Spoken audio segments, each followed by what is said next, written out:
While we wait for Dr. Lai to join us.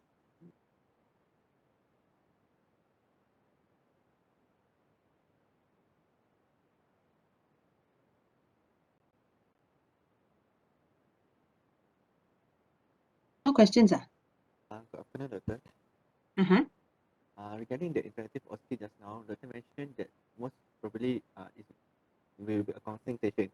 But then, is it possible for come out like interactive, like we have to club, like suicidal patient come and then we have to club for 5 minutes. Is it possible to come out like that also?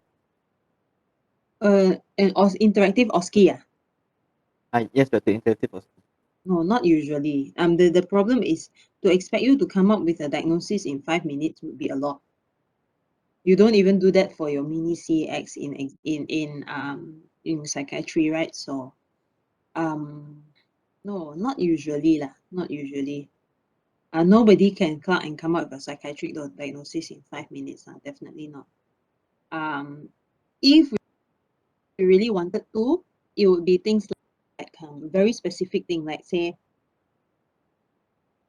assess the risk for this patient, for example. Just the risk only. Maybe lah, but then that's pretty unusual lah, I would say. If we were to ever do a clerking session, I think it has to be very, very narrow, a very, very narrow area, you know, for you to ask. But then I think it makes more sense for it to be something like an explanation, like a counseling sort of session lah, rather than that.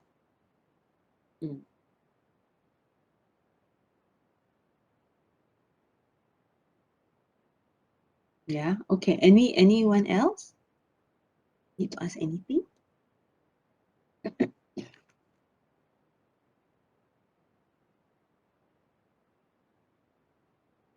Doctor. Yes. I'm Tamin here. Actually, for our FBCE, right? So the most important topics that we must cover is the one that the list of discussion that we had this morning, is it? We haven't finished our discussion, right? Yeah, still got. It can be anything lah. I'm not going to tell you what to cover. It can be anything lah.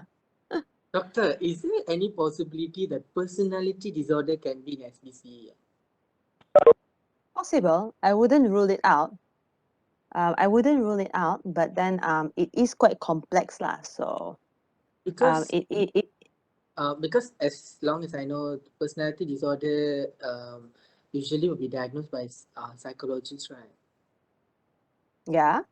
So if in that 15 minutes of SPCE, isn't it quite hard to come up with the diagnosis of personality disorder?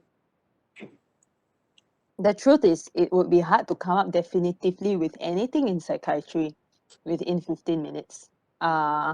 Most of our first interviews do take some time. So the idea is for you to get sufficient information for you to at least come up with some idea of what you're dealing with, right? Some idea of what you're dealing with, reasonable provisional and differentials. Yeah, it doesn't have at the end of the day, it's not you're not expected to, how shall we call it now? You're not expected to come up necessarily with the confirmed foolproof diagnosis. You see, the idea is you want to come up with enough information to reasonably come up with something that you can defend and that you can give reasons for and against. All right. So for that reason, personality disorders can be quite complex to cover lah. Yeah, can be quite complex to cover. So Doctor, I'm so yeah, sorry. yeah. Since I'm all of us, we never had any SBCE experience for psychiatry before this, but for other postings we did have. So can I know what's really expected from us during that SBCE session? Like, how you actually evaluate, like what are the things that we have to focus on more. Right. I thought I mentioned that in the marking scheme earlier just now. Yeah, the 40% for the history and so Yes. on, right? So Yeah. to us, Ah. It, Dr. Lai may have like additional input for you, depending on what exactly you want to know. Okay, I think Shamila, right? Okay. Thanks for the questions. I can understand because like the first time doing this and this is final professional exam already, so it sounds pretty scary and anxiety provoking, right? And what we do a little bit similar like your mini CX here, so your history taking going to be very focused. I think the very first direction you need to move towards would be your interviewing would be making a diagnosis. And while making that diagnosis, definitely you want to carry out in a way that you are connecting with another human being here. You are not like tick box. Do you have this tick tick tick tick? We are not doing that, right? You can do the interview like one stone kill two birds here. Like you can make diagnosis, so your question need to be a little bit more focused. Uh, and uh, and you need to stop patients appropriately, like that. Those are the skill or politely, right? You can always let them know you are lacking of time here. Like let's say they continue to speak a lot, right? Uh, but generally, I think whatever we give you here is not those kind like like very very difficult patients. And like just I asked about personality disorder, I would say very unlikely this become your provisional diagnosis. Very unlikely. We kind of not giving you just a pure case of personality disorder. Usually they will come to meet us for depressive episode, for anxiety issue. So it's kind of fair enough that become your provisional diagnosis here. But if you kind of smell something or you sense probably that is underlying thing, that can always be your uh, differential diagnosis here. So if let's say you're really lacking of time, yeah, I think you focus on the common thing first, right? And let's say you didn't have enough time, you can always let the examiner know, right? If I have time, I want to do this and that. It's okay. We can totally understand that. Let's say you get a little bit challenging patients here, so it's fine. Like we will always clarify ideas also during the discussion. So today, I think that's the purpose of today's session. We will probably 2, 3 of you going to have the chance to do the interviewing, like the mock exam here. So Dr. Amanda going to be the simulated patients here. Okay, so I will give you 15 minutes. So do volunteer because you better make mistake here, right? Instead of in the exam, right? So those who volunteer usually learn the most, right? It's okay. Your confusions, your uncertainty, it's also your friends' uncertainties and confusions here. So just bring that out so that we can talk about this here, right? So that you get some clarity here. Instead of just like blindly talking about what I need to do. Why not we do it now, right? Like I teach you how to swim. It's better that we swim together here, right? Uh-huh. So do you want to start now? Or anything you want to clarify? So I will be the examiner. So later only like 2 video on, right? So that's something very important when you do your interview. Don't keep looking at your examiner. Actually, minus mark. So I will off my video here. So just like give you that sense like that person become the only thing in the not thing that the only person in that room. You give like 100% focus there. But definitely part of your focus is on yourself so that you know like you can tune a bit. Let's say you're very anxious, right? You can kind of just ground yourself a bit and continue the interview there. Okay. So any question before we start? We will see how times go and how's progress. We may do 2 or 3 cases, right, Amanda? Probably minimum 2, right? Sure. We will see how time go, right? Yeah. Okay. So I think the format will be 15 minutes interview, 45 minutes discussion, but we will see maybe we don't use that long for the discussion in practice. Okay. Okay, so who any questions? If no, then yeah, we going to volunteer, right? And would it be possible your metric number, can you put name there so it's a little bit easier? I want to address you, right? So for those who if possible can rename it to your name, right? Okay, so who going to start first? Good morning, doctor. Can you hear me? I can hear you, Mavina, right? Oh, yes, doctor. Okay. Yeah, good Yeah. morning. Good afternoon, doctor. Yeah. So, Yeah, okay. I volunteer. Yeah. All right. Great. Okay. All right. Okay. So, I'm going to do the timing also, right? 15 minutes. Okay. So we can start now, Amanda. Yep. Sure. Can. Sure. All right. Okay. So Yeah. Marvina, you need to on your video. Okay. Okay. Okay, doctor. Um, okay. Mm. Yeah, doctor. Can you hear me? Can everyone Yep. hear me? Can. Okay. Yeah. Okay. Let's start now.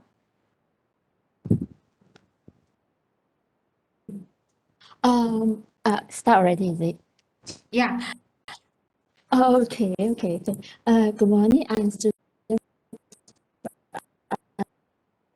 I'm a student from UMass, and how can I address you? May I know how can I address you? Oh. Yeah. Yeah. My name's Sally. Sally. Okay. Yeah. May I know how are you today? May I know your age? Yeah. I am 28. 28. Yeah. Okay. May I know how are you today? Yeah. Well. I'm very How do you feel very. today? I'm very very worried, doctor. I'm very very worried that yeah, that I could be having that there may be something wrong with my health. Yeah. Okay. So since when you start having the all kinds of worries? No, it's Mhm. just worry that there's something wrong with my health. Oh, may I know what's the health concerns? Yeah. Well, I have been. I mean, I just started having this. Periods of time where I cannot breathe. Sometimes I cannot What's the breathe. thing that you actually about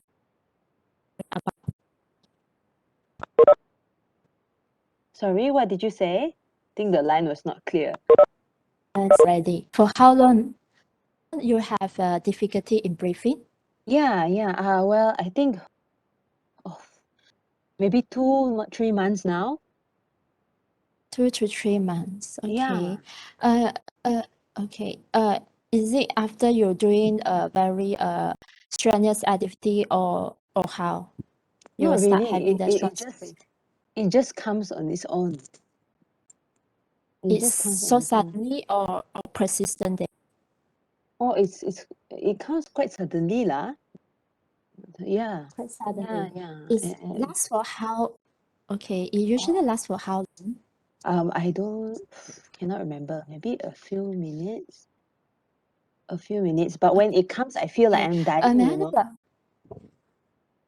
Okay, when you can, you feel like you are dying. Okay. Yeah, Is that yeah. when you have the chance of break, do you did anything to overcome it? Ah, when it comes, Yeah. no, I try and lie down, and then sometimes I'll just lock myself in the room and try and lie down. Recently, I find that if I take a bit of alcohol, then I feel better. You know? Okay. Yeah, yeah. Okay. But my Okay. friend was Okay. telling me I should come and get some medicine lah. Yeah. Okay. But when Okay. it comes, very So difficult. for Shun, Mm. okay. So for Shun So Brave, is it you do you have any noisy breathing when you have Shun So Brave? Uh, I don't think so. I don't know about doctor. I don't know. Okay. It just comes Okay. very suddenly, and then in that moment, I cannot think. You know. Yeah. Suddenly, I'm very short of breath. My chest is painful. Yeah. Okay, for the chest pain, just now you mentioned about it.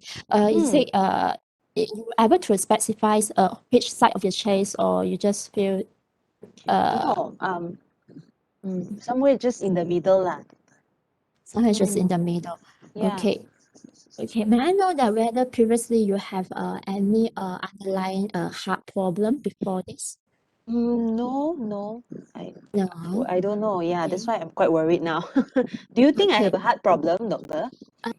After that, after this, I will further asking you a few questions. Okay. So may I know that Oh. whether recently do you have any reduce in your effort tolerance whereby previously you can run without having any difficulty in breathing, but then right now you can't. Is there any You mean changes? you mean am I Yeah. more easily tired, is it? Yes. Yeah. Uh, yeah, not really lah. Actually, I think it's the same. I think it's the same. The problem is I don't know when is this, short this breathlessness going to come. So because when it comes, I Okay. cannot do anything. I cannot Okay. do anything. I cannot even drive, when it comes. I have to go and lock myself in the room. Okay. Apart from that, do you feel like you're having choking sensations? Uh, Not really. Just very hard to breathe lah and very tight, very painful here. Okay. Oh, may I know the trigger? Is there any triggering factor for your shortness of breath? Not really, not really. Not really. Not really. I remember when I went to a funeral for my cousin last month, then it came out more lah. But then actually I had that even before that already. So I don't know what's causing this lah. What do you think is causing it, doctor? Am I going crazy? Okay. Okay, later we'll figure it out. Okay. So just now you said that you feel like you are having the sensations of dying and going crazy, Mm. and you also have the shortness of breath. Apart from that, do you Mm. experience any abdomen discomfort or any palpitations? Oh, you mean my stomach, is it? Like stomach Yes. like that? Yeah. Oh, Yeah. yeah. Sometimes I get a bit of stomach pain as well. Yeah. Stomach pain as well.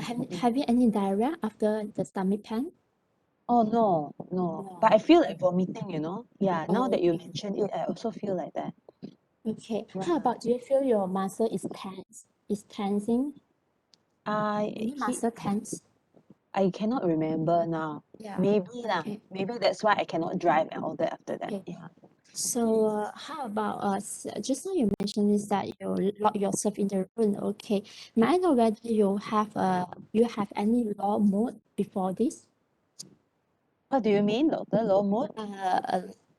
Whereby you feel very down Oh, or depressed sometime? yeah. Not really. Actually, it was okay. Not really. Mm. Okay, Okay. now I am a bit down because I'm quite worried about this lah, What if I cannot drive out? What if I cannot go to work and things like that? Very worried. So, Okay. Okay. Just now you mentioned this about the about you using your alcohol, right? Okay, mm, that one is since when you start using it? Oh, recently, Yeah. no lah, just these 2 weeks. Then I find that if I take a bit of a bit of beer, a bit of a small bit of vodka like that, then I feel a bit better, you know. I feel more calm. Okay. Do you But just ever these few weeks, I okay. don't want to make it a habit lah. So I that's why I thought, Okay. okay, I better stop. Okay, that's very good. Okay. So ever get drunk because of after drinking? No. No. Okay, Mm. that's very good. Okay. How about your sleep? Any sleeping problem? Sleep Yeah. I think still okay lah, as long as this thing doesn't happen at night. There was once it happened at night, then I had difficulty sleeping. Okay. Mm. Okay. So when you sleep, do you have any shortness of breath as well? No. No. Okay. Mm. Ever to sleep by using one pillow? Yeah. Yeah, can. Okay. Mm. Okay. Okay. Okay. Okay. Apart from that, do you notice that you tend to sweat a lot? Not really lah. Not really. Not really Okay. so far. Mm. Okay. May I know that whether you have any may I know whether there's any changes in terms of your menses, whether you bleed a lot, you tend to have heavy menses? Is there Uh, any? Not really. Yeah, Not not really. really. Mm. Okay. Okay. So just now you say that you tend to worry a lot of things. May I know? Do you mind to tell me further? No, it's not really that. I'm worried about this thing happening, you know, this thing happening again. Okay. Yeah, before this it was okay, but now because I started to have this, then I'm worried that it will happen.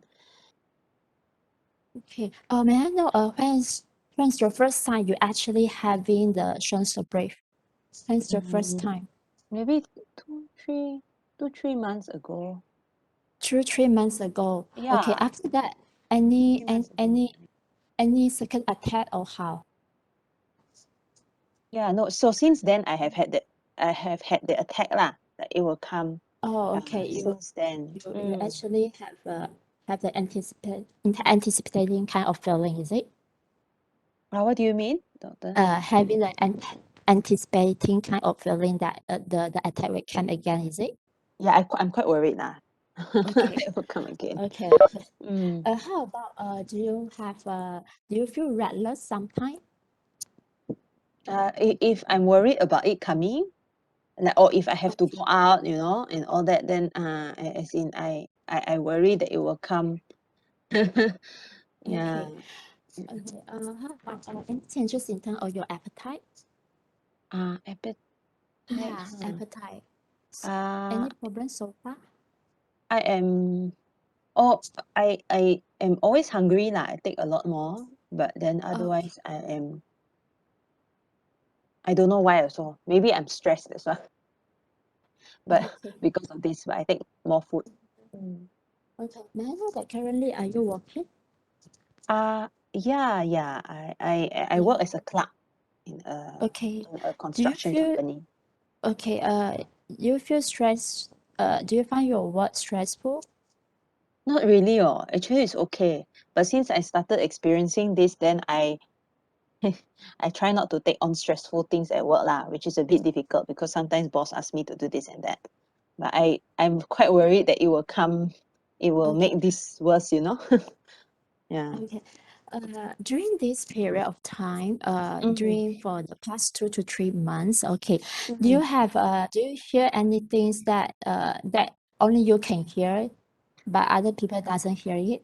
Do you Oh, having, yeah, no. Thankfully no, not. okay, okay. Do you feel that someone can know about your thought, having that kind of feeling before? Oh, no. Never, thankfully. Okay. Apart from that, do you actually have the feeling like you are so detached from your surrounding? Uh, no. No, okay. Apart from that, I'd like to ask a few things. Since you claim that you're taking alcohol, so So I would like to ask whether do you try any drug before this? Oh, no, Yeah. no, actually. No. Okay, that's very good. Okay. So may I know that whether you have any underlying medical issue, any health issue before this? No, not that I know of. Okay, now that you know of. Okay. How about do you take any medications? No. My No. friend was telling me I should buy some tablet to calm myself down, but I don't dare lah. Okay. Yeah. How about you have do you do any operation before? Uh, you mean I do the operation? Do you have any operation? Oh, no. Yeah, before this. No. No. Okay. How about anyone in the family also have any issue? Issue ah. I Yeah. think my mother has high blood pressure and Okay, your typhoid. mom has high blood pressure. Yeah. Okay. Apart from Typhoid that, also, I think.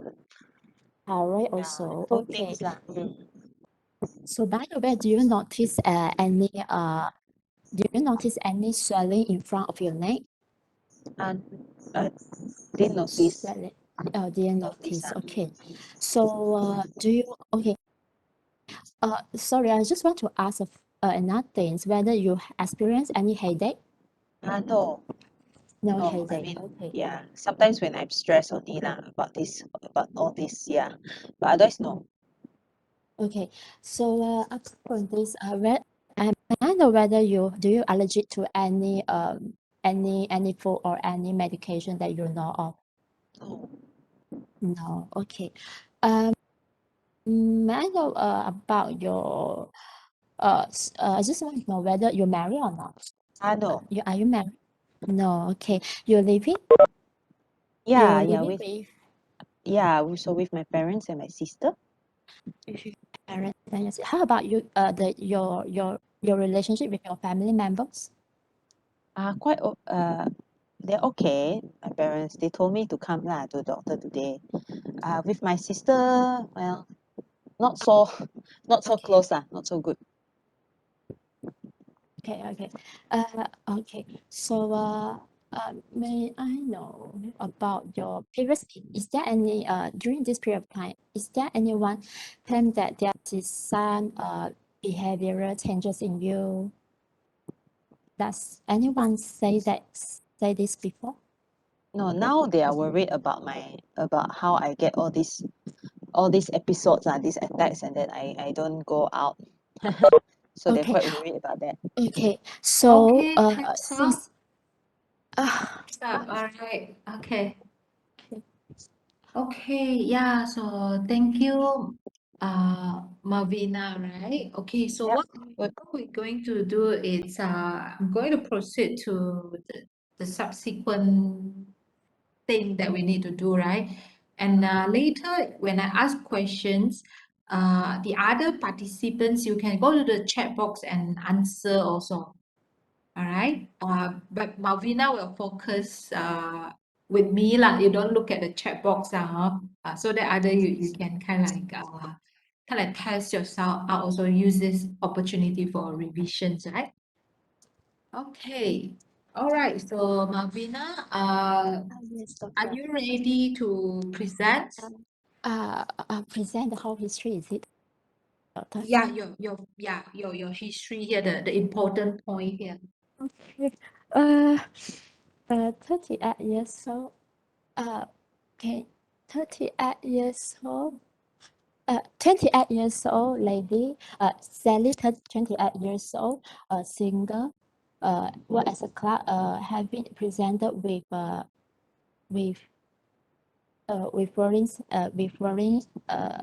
worrying with persistent worry with excessive worry for the past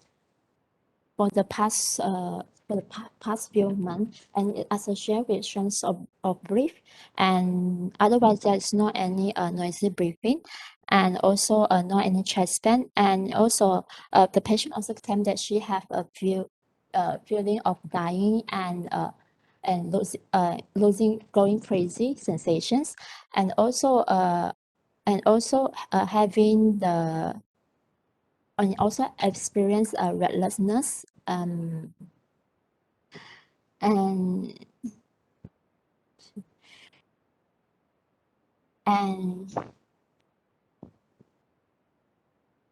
and also experience and otherwise there's not any and also the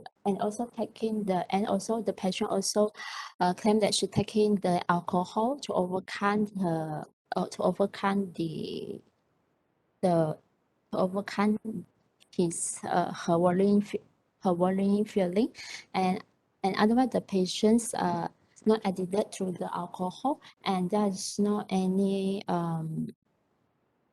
no any and the patient not otherwise there's no any sleeping difficulty, no any no any no any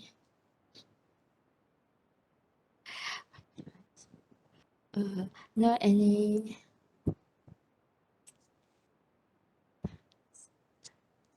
no any and no any no any loss of appetite and no any sleeping difficulty. Yeah. And otherwise, no any sign and symptoms suggestive of the hypothyroidism and also no sign and symptoms suggestive of the congestive heart disease. And there's not any drug usage, drug abuse in this patient. Okay, can you tell me the impact of her, this excessive worriness or whatever she's Yeah. feeling here? Yes, the impact. Yes. Yeah, it's cause impact. It causes. Or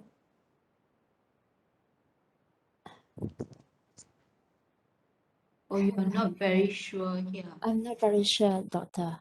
All right. What do you expect? Like what kind of impact that may have, right? The patients might have the social dysfunctions whereby the patients might have might want to be alone most of the time and also scared of being and or and also scared of being and also tend to avoid many kinds of situations to prevent the attack. Okay, they may become withdrawn and affect their social interactions here. What else? What kind of other impact? And also might have to and also might have the how about affecting their job. Yeah, yeah. They might not going to work. Yeah. So in history, I should further asking whether whether the patients able to work like usual, and I think you also asked these questions, right? You asked her. She say no, right? Are you satisfied? I should further explore whether there's any reduce in the efficacy of her work. Okay, so how would you ask that? How would you ask, right? Okay. Ask whether previously you able to since she was at the club, then I would like to ask whether previously she able to whether currently she's able to complete his work in one day or she tend to postpone her work. Yeah. Okay, procrastinate, right? Like, all right. Okay, and whether meeting deadline or not, right? Okay, Yes. all right. What else can you ask apart from procrastination? Whether she tend to be scolded by her boss recently, and yeah. Okay, so when the boss kind of like commented about her work, right? Or yeah, Yes. scolded for mistakes. Okay, all right. So what else that possible? What other possible impact here?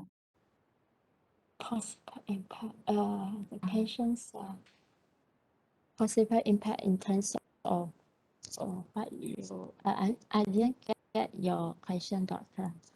All right. What other area that possible get affected? She says she's very concerned about her health, right? So Yeah. And also, the patients might tend to use alcohol or drugs. There may be high tendency for her to use alcohol or drug to overcome her problem.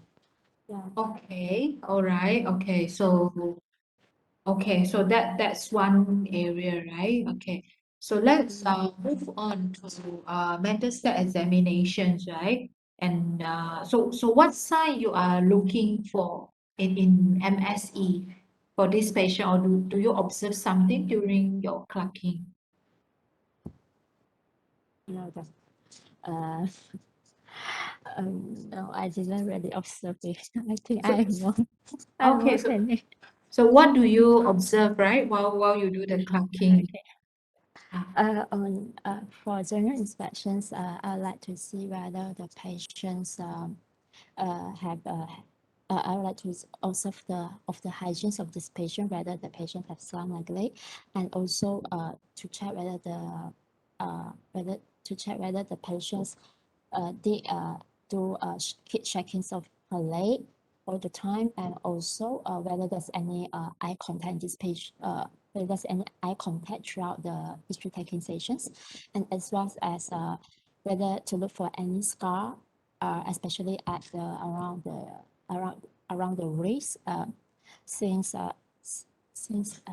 look for whether there's any suicidal attempt in this patient before this, and also for the speech of these patients, I would like to check whether these patients have any probability in speech, and also to see whether Speech you can comment, right? yes, for the speech, she has the she able to speak appropriate coherently. She able to speak coherently and in normal volume, and normal volume and normal quantity. There's not any pressure speech in this patient, and for the heart, there's not any congestionality and her and not any flights of ideas being seen in these patients, and also Do you no, expect that in this patient? no, I won't expect that in these patients. Yeah. You won't expect, right? Okay. What is Yes, most yeah. striking here? Did you notice there are something she repeatedly doing here? Like something striking here. Other participant can go to the chat box and put something up, while Marvina focus with me here.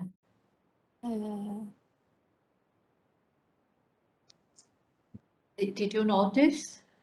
I just noticed she keep on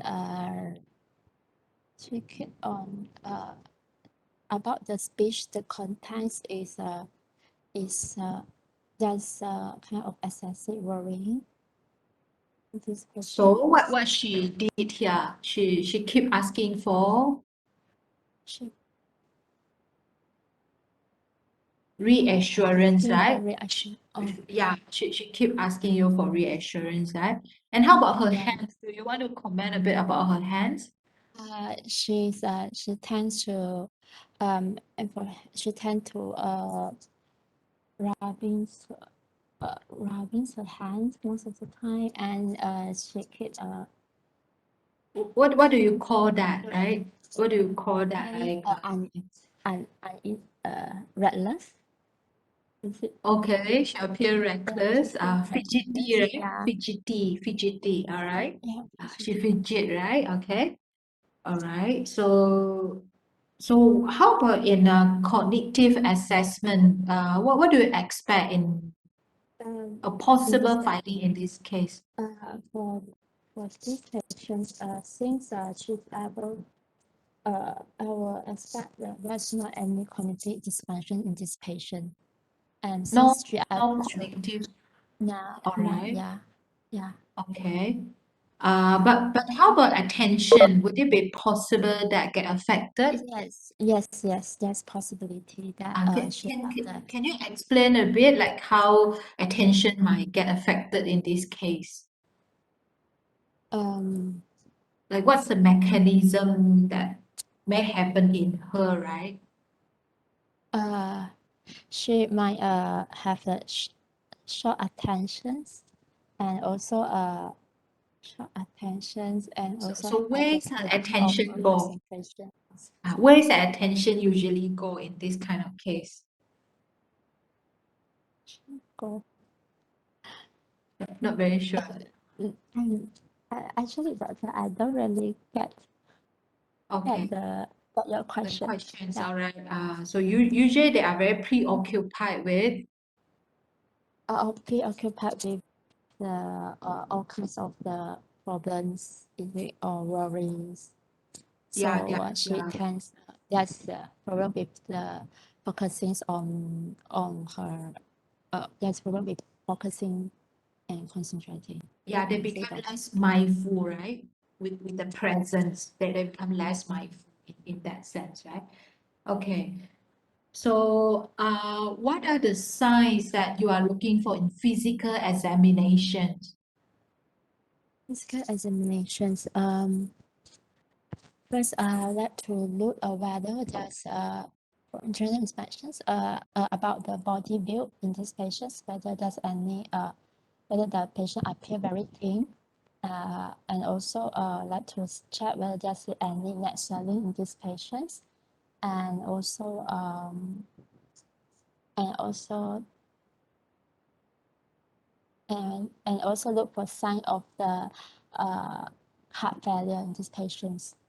So Okay, right. Let's say in cardiovascular examination, what you're particularly looking for, what sign? okay, I like to look for checking for the pulse of the patient, whether there's any irregular pulses in these patients, and also rate and rhythm, assessing the rate and rhythm, and followed by checking for whether there's any rise in the jugular venous pressures in these patients, and also for the heart, I would like to look for whether there's any deviated episphere, and also parasternal hip, and also listen for any murmur in these patients. All right. So what other system that you probably want to focus a bit more? About the since the patients complain about shortness of breath, then I would like to auscultate her lung as well. I would like to proceed with the respiratory examinations to check for whether there's any crepitations, whether there's any babysal crab in these patients, and also How about from your observations? How about from your observation about her respiratory rate? Whether the patients currently is in tachypnea or not. So what's your comment when you talk to her? That's my comment then. Yeah, when you talk to her, right? How her respiratory rate? There's no any noisy breathing, and she able to talk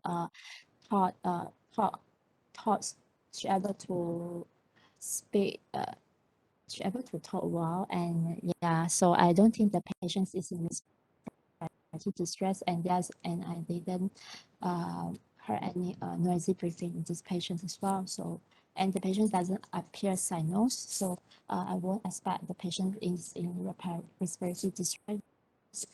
Yeah, not tachypnic, right? I think obviously, right? Okay. Yes. Right. So with whatever you gather at this point of time, discuss about your provisional diagnosis and differential diagnosis. Yeah, so my provisional diagnosis is this patient's my provisional diagnosis is a panic disorder since she presented with presented with strength of breath and strength of breath and having the sensations of feeling of dying and also losing control, and as well as this presence of this and as well as the presence of the anticipating and anticipating panic attack, yeah, in these patients, and otherwise should be otherwise it should, and also the patient also having all these symptoms for more than 1 month. So yeah, and Would you so, call this panic disorder if she only have one time? no, No. there should So, be another second attack. so recurrence, right? Yeah, The word you recurrent, use, yeah. recurrence episodes of this and that, right? Yes. Okay. All right. And do you know any specifier of Specifier. panic disorder, or another condition that may related to panic disorder? Panic attack or general anxiety. Is Panic attack. What's the difference between panic yeah. attack and panic disorder? Panic attack is part of a sign and symptom of panic disorder. Yeah. So can be a very normal experience, right? Yes, that's not a diagnosis of the panic attack. Yeah. Okay, so when the panic attack become recurrence, plus Then it plus become what? plus when panic attack become recurrent, plus there is more adaptive behavior, and so that time we can only say that in more than 1 month, so only then we can say that the patients So what have a panic maladaptive disorder. behavior that The you patients follow? will try to avoid the attack, maybe by like if for let's say if she has shown a break, she might don't want to she might try not to do any exercise because due to she might scared that doing exercise might causes her to have a strong breath. So yeah, and also the patients might tend to anticipating whether there's any attack in her. So yeah, that's when we can diagnose as panic attack, panic disorder. And in her case, right, she say, Yes. I want to avoid stress, right? Yes. Yeah. So probably worth to explore a little bit about that, right? Okay. And she Yeah. locked herself in the room, right? How frequent? Oh, yeah. Okay. So any other differential diagnosis here? My my differential diagnosis is general anxiety disorder, but due to as the patients have worry, but then it doesn't last for more than 6 months, and also the patients have feeling tiredness, have feeling lethargic, and also lethargic. Otherwise, there's not any sleeping difficulties, and not any sleeping difficulties, and not any muscle tensions in this patient. Not any muscle tensions in these patients. Yeah, apart from that, the patient also feel restless. Yeah. Okay, so apart from what you mentioned just now, how do you differentiate panic disorder and GAD, right? What's more classical about their fear or their anxiety here? For the panic disorder, usually the patients will have the sudden will experience sudden onset of the symptoms such as short of breath, suspense, sudden onset of the panic symptoms of panic attack. But for general anxiety disorder, the patients will tend to have will have the symptoms almost throughout the day or for every day. And yeah, and Yeah, otherwise the so patients are symptom free in between the attack. which one symptom free between the attack? For the panic disorder. Yeah, episodic and free floating, right? Okay. Yeah, all right. And how about their worries? You know, For in the GAD and yeah, panic disorder. for the panic disorder, patients usually worry about the triggering factors. Otherwise, you don't have so much worry. But for general anxiety disorder, the patients will tend to worry about every single thing in their life. Yeah, Okay. Okay, so as well as GAD it's like, worry in thought. Yeah. but you say panic disorder, they are worried for the triggering point, or they worried for what? Worry for the attack, for having the second attack. Worried for the second attack, yeah, the subsequent attack, worried for getting a heart attack, worried, yeah.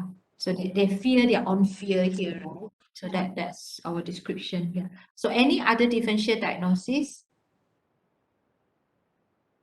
I would like to uh,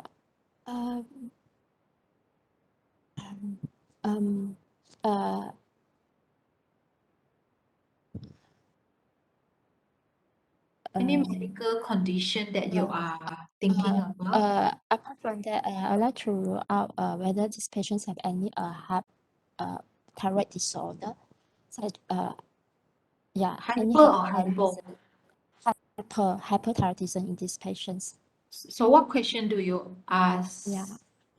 Just now you asked Ask whether this is about the any dysmenorrhea or any diarrhea, and also any I would like to further, and also any palpitations, and also about the any heat but I would like to further ask him whether these patients have any heat intolerance and also I loss think of you weight. asked palpitation, but she Yes, I didn't asked get it palpitations. because that's a medical term. So a better way to ask, Okay. Okay. Whether the Ah. patients have any fast heartbeat, as so well they as can any feel fast their own heartbeat, right? They sense their own heartbeat repeatedly, right? Okay. Yeah. So how about heat intolerance? How do you ask? Whether the patient tend to sweat a lot even when he was in a aircon room, or whether, or if Do they really need to sweat? No, really, but whether she feel that she feel hot, Feel hot, really yeah. hot. Yeah, yeah. Everyone complains so cold, but she feels so hot here, right? Okay. So any other condition that you want to rule out? One last one. I like to rule out any heart failure in this patient. Heart failure. So fast to heart failure. Yeah, like this. But what's more likely here is our heart failure. Alcohol induced anxiety disorder, but Do you think it's alcohol induced? What she said? no, she How do you has know whether this is alcohol induced or not in this history, right? yeah, she didn't actually she didn't drink too drunk, and also she just taking minimum amount, and she is currently she have been stopped drinking, so it's less likely Uh, the patient is not necessarily to get drunk, right? Alcohol induced something here, right? yes. But which came first is important, right? Which came first? Like she drink What? first for long, she Yeah. drink very frequent, and for the chest, the shortness of breath came first. She have the shortness of breath first, followed by So Yeah. that's slightly, Yeah, the yeah, alcohol like a coping here, right? yeah. Yeah, okay. And yeah, it is a very soothing substance, right? It make you calm, right? Another is illness anxiety disorder. Is it, doctor? Illness, anxiety disorder. Okay. Tell me what you said is illness, anxiety disorder then. For illness anxiety disorder, the patients will tends to think that her sign and symptom is attributed to certain underlying medical conditions. Do they need to have sign and symptoms in illness, anxiety disorder? No, doctor. No. What is more classical in illness, anxiety disorder, right? What is are they worried for the symptom or the disease or The worry of the disease itself, yeah, rather than the sign and symptom. okay, so they worry for the disease up to what point? Yes. You know they At one really point, they will go to seek for they will tend to go to seek for medical attentions. Yeah, and yeah, there will be all the time, and yeah, there will be they, yeah, what they typically tell you.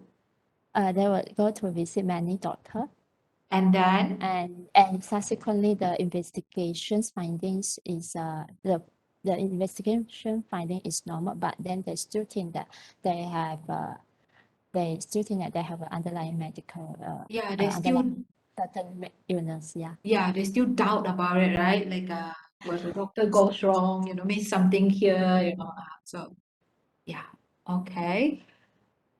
So how about in this case?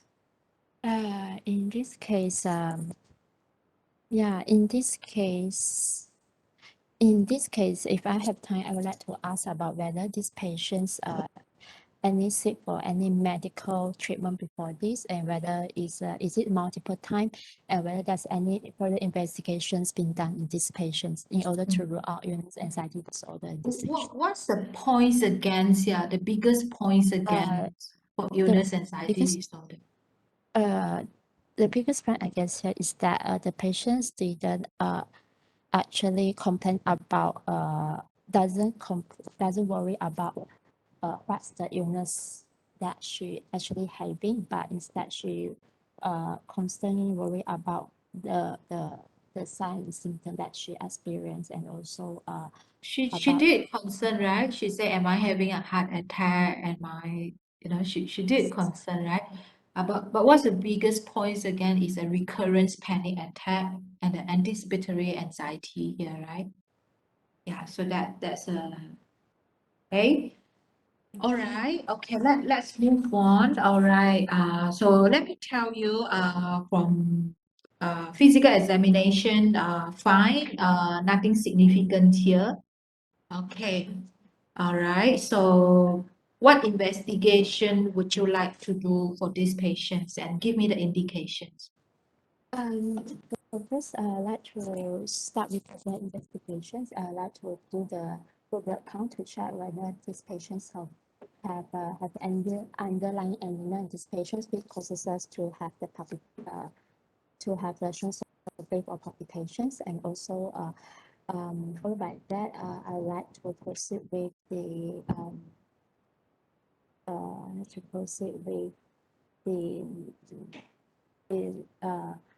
with the renal function test in this patient, as well as the liver function test in this patient prior starting the medications. And also like to do the drug toxicology. Drug toxicology in this case? What make you suspect that? And that is not even in your differential, right? Yes. So yeah, I won't do that. And also I'd like to do the liver function test in these patients. you mentioned that already, right? Liver function. Thyroid function test. Okay, thyroid function. Thyroid function test. Yeah, thyroid function test in these patients. And also I'd like to proceed with the ECG. Give me the indications, right? Like thyroid function test. To check for whether there's any check whether there's any high T4 high T4 suggested of the hypothyroidism in this patient. How about the TSH? TSH if high T4 but low TSH suggested of primary hypothyroidism. Okay, all right. Yeah. Okay, what else? What else would you do? After that, I would like to proceed with the echocardio and ECG. ECG first, right? ECG, Okay. yeah, So ECG. that's Yeah. not in your diagnosis, right? What you are looking for? Yeah, actually that's one of the differential. Yeah. To look for whether this is arrhythmia in this patient, to check whether there's any Okay. arrhythmia in these patients, and also to check Arrhythmia, whether there's any, yeah. acute coronary syndrome here, right? Okay. All right, so let me tell you, so all investigation like you ordered just now, it's normal. Okay, so having that information now, what would be your diagnosis then? My diagnosis, my current diagnosis is a panic disorder. All right. Okay, so how are you going to manage this patient? First, I would like to determine whether I would like to admit this patient or not. First, from the history, I should actually check in whether I should ask whether this patient have any suicidal attempt. Yeah, but yeah, I would like to ask whether this patient have any suicidal attempt, and otherwise, and otherwise, if What there do you is no expect in this patient? this patient's how do we less likely to have the suicidal ideations. If you have more time, right, what would you, she did tell you she become a little bit down, stressed after having all these symptoms, right? Yeah, So before asking about suicidal, right, probably a little bit more relevant here. What I is that? should ask about should rule out whether these patients have any sign, any symptoms suggestive of the major depressive disorder. Yeah, they Yeah. can have what we call secondary depressions here, right? Mhm. So what would you ask, right, in this kind of case? Whether she have loss of any interest in previously what she have been done before, and how and about her mood, whether about the low mood that she experienced, is lasting for how long, and also whether she actually have any losing her any appetite changes or any sleeping difficulties, and whether she have any feeling of worthlessness as well, and also having the excessive guilt, and also having any uh any have explain any agitations. Okay, so how you can turn into the questions about suicide, right? Let's say you say, yeah, I get a bit down here. Yeah, sometimes it's more than 2 weeks, you know. Yeah, I feel I'm sometimes burdening other people here, you know, because I need to trouble my colleagues, you know. Then how you ask? As also since you having excessive since you're feeling down most of the time, and so may I know I would like to ask whether previously whether you have any thought of attempting any suicide. Is it okay? Previously, I don't get it, like, You have any sense of the due to the due to the feeling of low mood, do you actually have the thought of self-harm? okay, all right. Yeah, patient say no. So how are you going to manage this patient now? So So I would like to manage these patients in the outpatient setting. And so by using a biopsychosocial approach, and for the pharmacological management, I like to start the patients with the with with selective serotonin receptor inhibitor. Yeah, and followed by that, and also for the psychosocial approach, like to do the psychoeducation in these patients, and also doing the cognitive behavioral therapy, and also family therapy. Family Uh, therapy in this patient? To get the a better will be a supportive therapy. Supportive therapy, what is that? By just by listening to the patients without having to without any interventions to the Without any intervention, mean you uh, don't, you by just let practice patient talk? no No. Do you mean like being judgmental, being non-judgmental understanding, is it?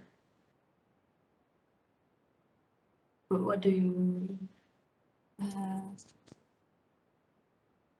doctor, can I type back my word? All right, okay, okay. So let's say that the patient say, I don't want to take medication. In this patient, yeah, I don't want medication. Is that okay, doctor? It's depend on the Like whatever you gather now, right? Whatever you gather, yeah. or what info you need more to make decision.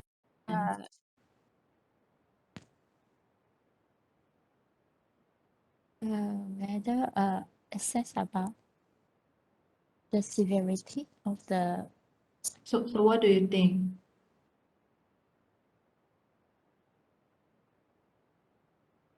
The way she can sit down and since tell you what since these happened. patients have since these patients have a good family relationship, and also so she and also she doesn't have any Good family relationship, would that make you decide if you have poor family relationship, then yeah, medication, is it?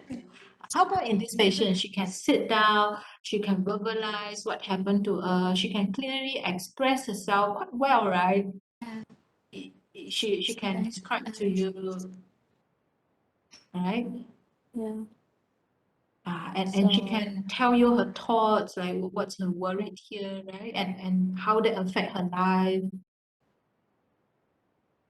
probably we can follow out these patients in the outpatient setting more frequent and see whether the disease Patient like this, observe, watch, and is it like you say, what do you offer? Let's say patient do not want medications here, right? What do you offer? Just now you do mention, right? yeah, Yeah. but cognitive behavioral therapy, doctor. Cognitive behavioral therapy, right? Okay, you do psychoeducation, you know, you do cognitive behavioral therapy, right? Okay. So what is that? Probably just one or two points in psychoeducation you want to help these patients here. Oh, you mean how I actually do the cognitive behavioral therapy, is it, doctor? Psychoeducation. Psychoeducation. Simple one first, all right? What is the thing you really want to tell her here or psychoeducate? By telling the patients what's the underlying problem and what's the possible psychological conditions she is having currently, and also telling her that and also reassurance her. So in this case, right, how you going to do it? Like, she came in with shortness of breath, right? And chest Yeah. discomfort, right? Yeah. So what you telling her about that? What is that? Okay.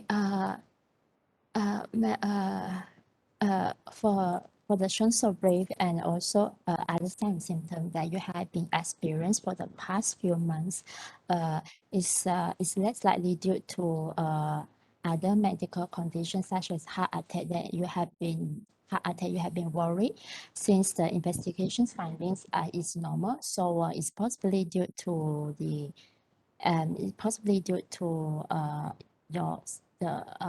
psychological, yes, probably due to your psychological problem. So How, doctor? How this psychological? I don't understand. It is my physical. okay.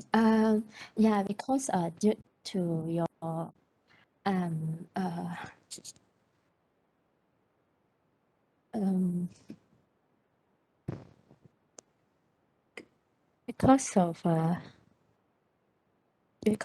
due to your because due to worrying about the attack, so sometimes you will have the physical presentation such as you will have a shortness of breath and also have the and also having the feeling of sensations of dying, also losing control. This due to your mental this due to your thoughts.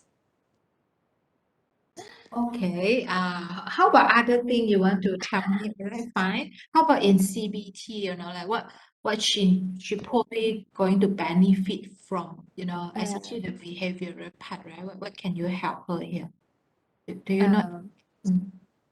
Yeah, for CBT, behavioral therapy is by changing the thoughts, by changing the way of thinking of the patient in order to change the behavior in these patients, like If avoidance. patients say, I cannot think, I cannot change, I just feel very worried now, like what can you offer like during that moment, right? I also not sure what I'm thinking. Can I Any like to activity they can do that to breathing exercise? okay. Breathing exercise, and and followed by breathing exercise, And muscle relaxations. progressive muscle relaxation, right? How about patients say, now I changed my mind. I heard about calming pill, like I want something quick lah. Doctor, do you have something like that? I want quick fix here. This is then I would like to start with start the patients on medications, but then I should explain to the patients that since most of the antidepressant since exercise take time, so let's to start with the patient with short terms of benzodiazepine. Okay, short term. Why short term? As benzodiazepine can causes dependency. Dependence, right? All Yeah. right. Okay, thank you very much. Okay, so thanks, Malvina. So we kind of spent 45 minutes on this. All right, how do you feel? Oh, okay, so Anne say thumbs up, right? Okay. Doctor, I feel like I'm the patient rather than Dr. Amanda. You feel more anxious than her, is it? Okay, let's look at your friend's comment here, right? Okay, it's great you all start doing revisions already, right? Okay. I would say definitely you pass this case, you know, you pass and maybe not until excellent yet lah. Psychiatric case is like this, like very easy to pass, but a little bit difficult to get excellent mark. Okay. So yeah, I think Malvina, generally you got it just a little bit chaos lah. Your the way you're asking. So I think it's good after today's session you go and really kind of build your file folder here, right? You need like you ask about symptom and you group your symptoms, right? Anxiety symptom, depressive symptom, manic symptoms. You know, you group it, then the impact. You know, like then one thing you probably miss here it won't make you fail is agoraphobia, right? So go and read about agoraphobia because they become very they cannot be alone because they have this fear of fainted, right? So they always want people to be with them. So they cannot drive, you know, alone. So causing a lot of impact that they cannot go out alone. But once there are somebody accompany them, then okay, you know. So that's their fear. The fear of help is not available, right? So that's agoraphobia. I think some of your friends kind of mentioning here, right? Ah, Then the secondary depression. Yeah, you need to ask about depressive symptom and a lot of time they typically tell you something. You can normalize that. You can sometimes when we feel about this, like what's wrong with me, you know, then we get a little bit down. So sometimes when we be a bit down, we have this thought like life is not worth living, so tiring. I need to deal with it. Life is not worth living. So I wonder, do you have that? And also that beautifully, you know, like seeing like you can care at the same time, like you understand her. You know, like this is very frustrating. So sometimes because of that frustration, is that better I die. Usually they do not have suicidal ideation because they're so scared of having heart attack here, right? They want to leave. But how they slowly lead to suicidal ideation is like they're just so frustrating, like what's wrong with me, you know, like the body is kind of like the fear of their own body here, the fear of their own feelings here. So that's, you know, then the mind gives them the quick fix, right? You know, like dying maybe is a solution here. Okay, so yeah, you need to assess that, you know, like suicidal. So probably that one thing that you kind of miss here. So that's for history part. Okay. Okay, yeah, I think Amanda definitely is a good patient here. She offered quite a lot, even without you asking, right? She keep want to lead you to like her functioning, you know. She tell you about the anticipatory anxiety, right? So typically I will ask them if they do not offer, like it's not like, oh, this thing is episodic. Yeah, then they nod their head, right? Come and go. How about in between that? Do you scared of the next attack? So that's how I asked if they didn't offer. Yeah. And that's very important because that's a very classical point for panic disorder, right? Okay, then yeah, I think the functioning part probably you need to spend a little bit more time on that also. Typically panic disorder, their life become very small, you know, that because they start doing a lot of avoidance, then they procrastinate, you know, so yeah, then their life go downhill in that way. So then the depression kicking in, right? So that's become avoiding having this become the only thing in their life. Okay. All right. So that's the history part, and you need to ask about manic because for bipolar depression or bipolar, sometimes they presented a lot of anxiety symptoms also first. Okay, so a lot of anxiety symptoms. Yeah. Okay, so then go to the MSE. I think some of you are like Ying notice she play with her hair. That can be a fidgeting, right? When we fidget, you do a lot of things, either play with a pen, play, you know, like yeah. Julia, this is not mannerism. This is not. Mannerism is like involuntary movement that is kind of meaningless, right? But this is not. This is more like for her to cope, right? Okay, yeah, moving around, holding hair, keep questioning, that's like reassurance seeking. It's very classical, so they will have this behavior, reassurance seeking, okay, appear restless, anxious, okay, stroke her hair, keep asking, okay, am I okay? So then probably the examiner want you to conclude what is that, right? Okay, so you can say like, yeah, she has assurance-seeking behavior, such as do do do do do. So it's very nicely put here. Okay. Okay. Yeah. Also indicate her concern here. So probably you can throw a few things that you understand. This is very disturbing, right? When you are not sure what happening to you. So this can be very overwhelmed. So then you describe the experience here. So that will be a plus mark here, right? If you can say something like that. All right. Okay. All right. From surrounding, yeah, attentions go to her worries. So they are very preoccupied.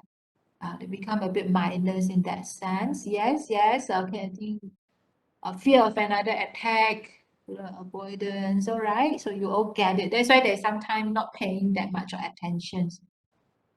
Okay. All right. Okay, next CNS. All right. Okay, so yeah, I think even while you interview, you get a lot already from your physical examination, your MSc, right?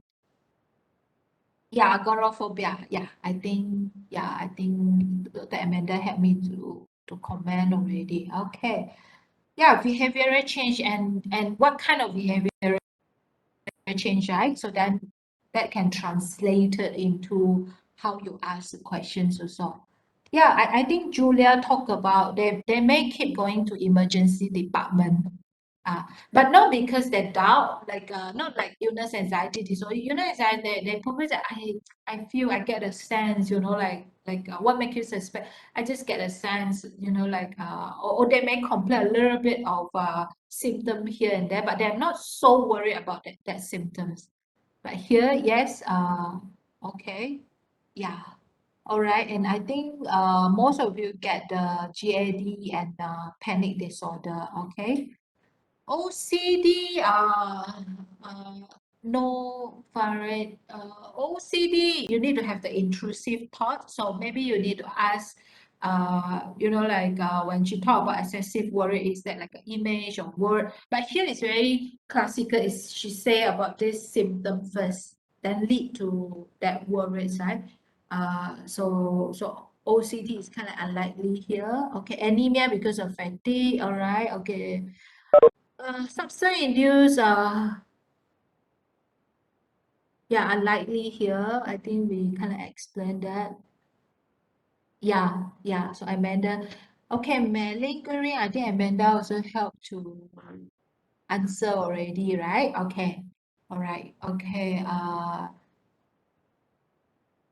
Okay. Yeah. I think malingering quite unlikely in what's the gain here, right? What's the secondary gain here? You can say MC, but I think will be really unlikely because this is quite classical panic disorder. Okay. Yeah, so you need a period of time in for that. Yeah, it's quite overwhelming actually when they have this recurrence panic, right? Okay, all right. So yeah, I think self-care and support. Yeah, I think Katiga, right? Who got it? Like yeah, not all patients need medication, especially panic disorder. If you read the guideline, in fact, the first recommendation will be CBT, right? Will be psychotherapy, cognitive behavioral therapy. Yes. Okay, especially patients like this, if she can commit, she is willing.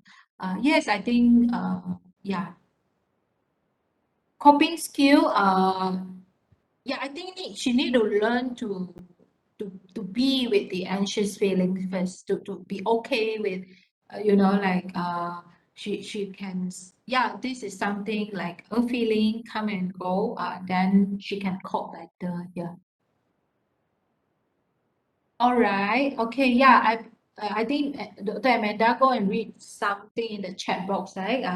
I think Dr. Amanda give you tips also, IPSRT in bipolar, right? In bipolar. Okay. Yeah. Sometimes telling them this is not a physical illness. Sometimes it's very reassuring because that's their greatest fear. Yeah. Yeah, helping them to understand about the fight and flight. I think that's a more advanced question. If you didn't get it, it's okay. In a very simple terms, when they ask why I have this physical, when like we say, like, do you have experience when you are very anxious, your muscle constrict, like your mind sense a threat here. So we give simple psychoeducation, like let's imagine there is a tiger in this room. What happened? My heartbeat go very fast. Because how do you feel? I feel scared. So you see, when you feel scared, when heartbeat go very fast. Then how about your breathing? My breathing become very fast. Then going to tell. So then they connect the dots here, right? Yeah. So once your mind sense a threat here, your mind going to mobilize the whole body to cope with this threat, right? So what happened in panic disorder? Their feeling become their threat here. So their symptom become a threat here. Their body changes. So helping them to know, yeah, when you feel anxious, you can have a bodily or physical presentation. Sometimes it's very helpful already.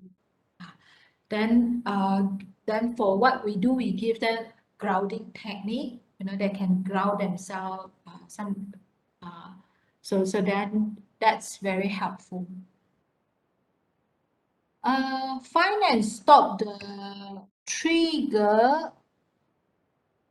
I think trigger is there to help you to understand her fear, her concern. Like she said, attending funeral, then she have more. So you can ask her, how do you feel? What's in your mind? What's in your thought after attending the funeral?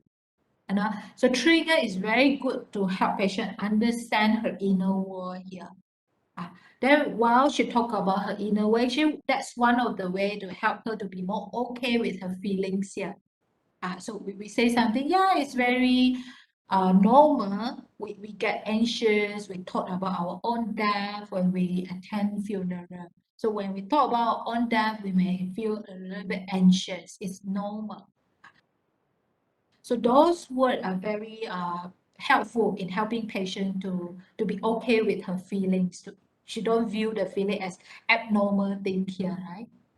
So that's so thanks Shahida for putting that. To really stop the trigger is really hard. We are not living in vacuum, right? You're going to have all the news unless they get triggered by reading excessively, like COVID pandemic, keep spend their time on news. Yeah, sometimes we can help them to like notice that, yeah, probably it's a little bit excessive here. Okay, but I think trigger is good to help us to understand about her concern and her inner world, right? Okay, IPSRT, Anissa, what is that? Amanda, you want to explain or you prefer them to read out a bit? No lah, that's okay. We have had the session already, so you can read up about it now. Okay, yeah. So going to Yeah. read about it, right? Yep. Mainly is structure your life and finding a supportive figure, right? You need to Yep. talk to, yeah, and you give your life a structure here. Okay, yeah, I think we may take it to mean you are saying she's crazy or have mental illness. Reassure that it's not a physical manner. Okay, we say just telling her physical illness may not be reassuring enough because she may concern that she may have a mental illness, right?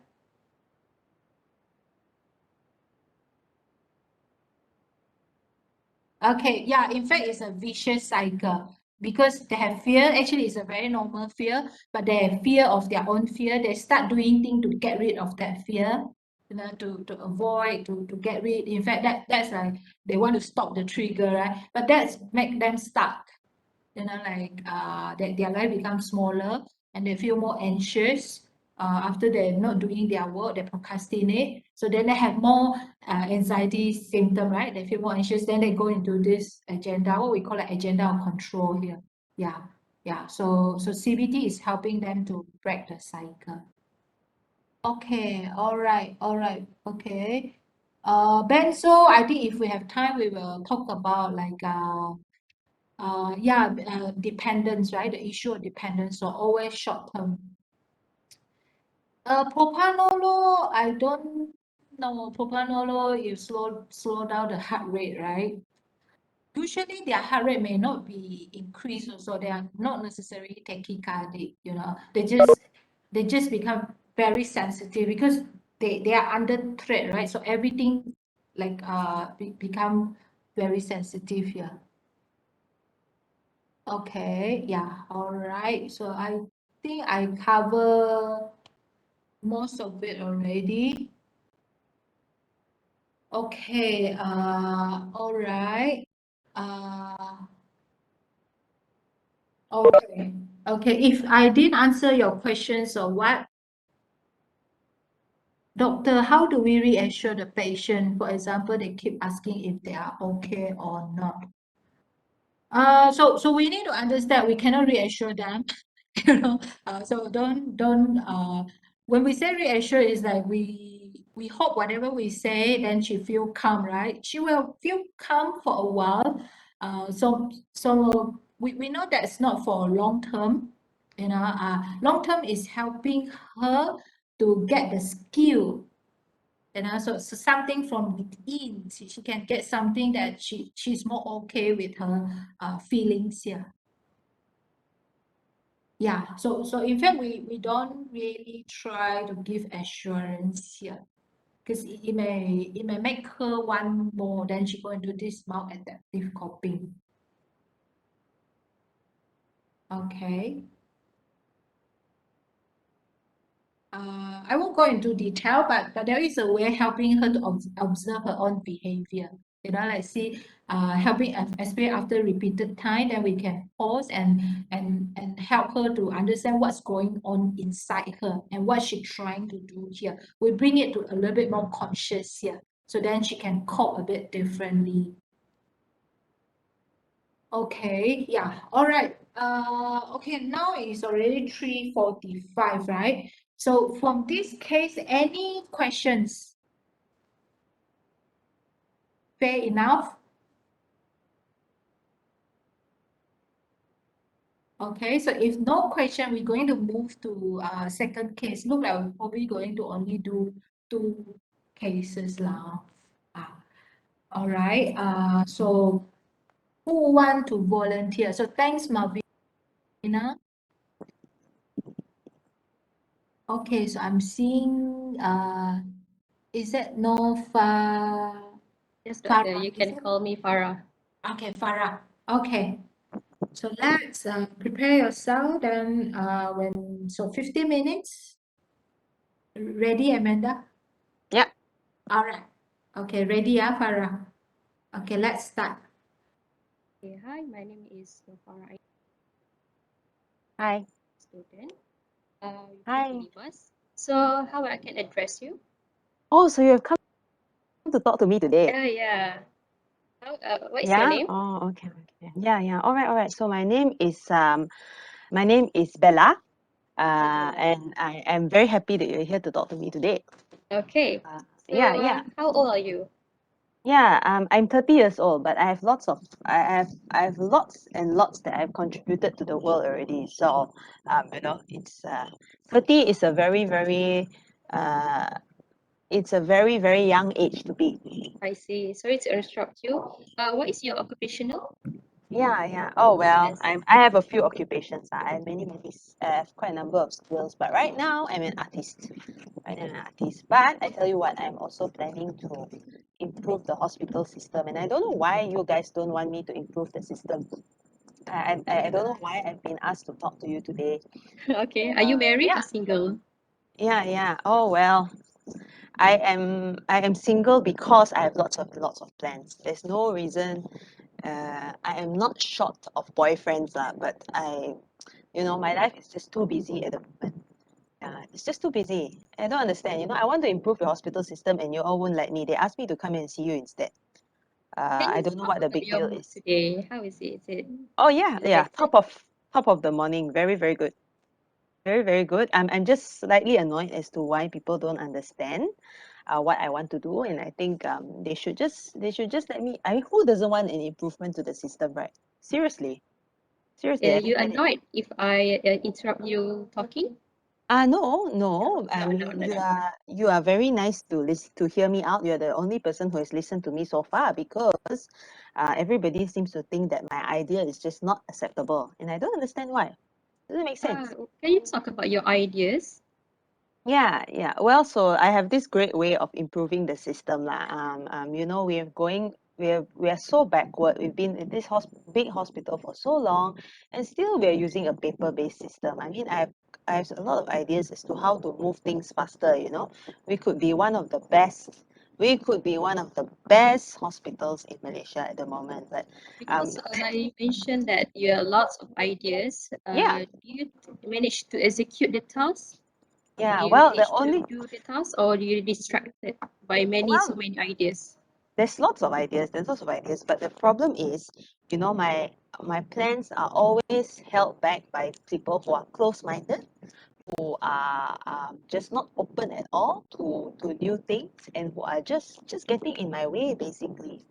Yeah, so all these things that I want to do, people don't seem to think is doable, which doesn't make sense, because well, maybe they just don't see the world like I do, and they don't have the kind of skills that I do. So it's I don't know lah. I think it's you can So, only get yeah yeah so Isabella, yeah. because of the lots of ideas you have been, you feel that the sleep, how is it? Oh, It feels like who needs is it sleep? less?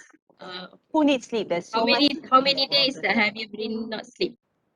I lost count. I lost count. Actually, I'm telling you, I don't need sleep. So this is one of my special things as well. And I think that's why people don't understand. People don't understand. Nobody needs sleep lah. Who needs sleep?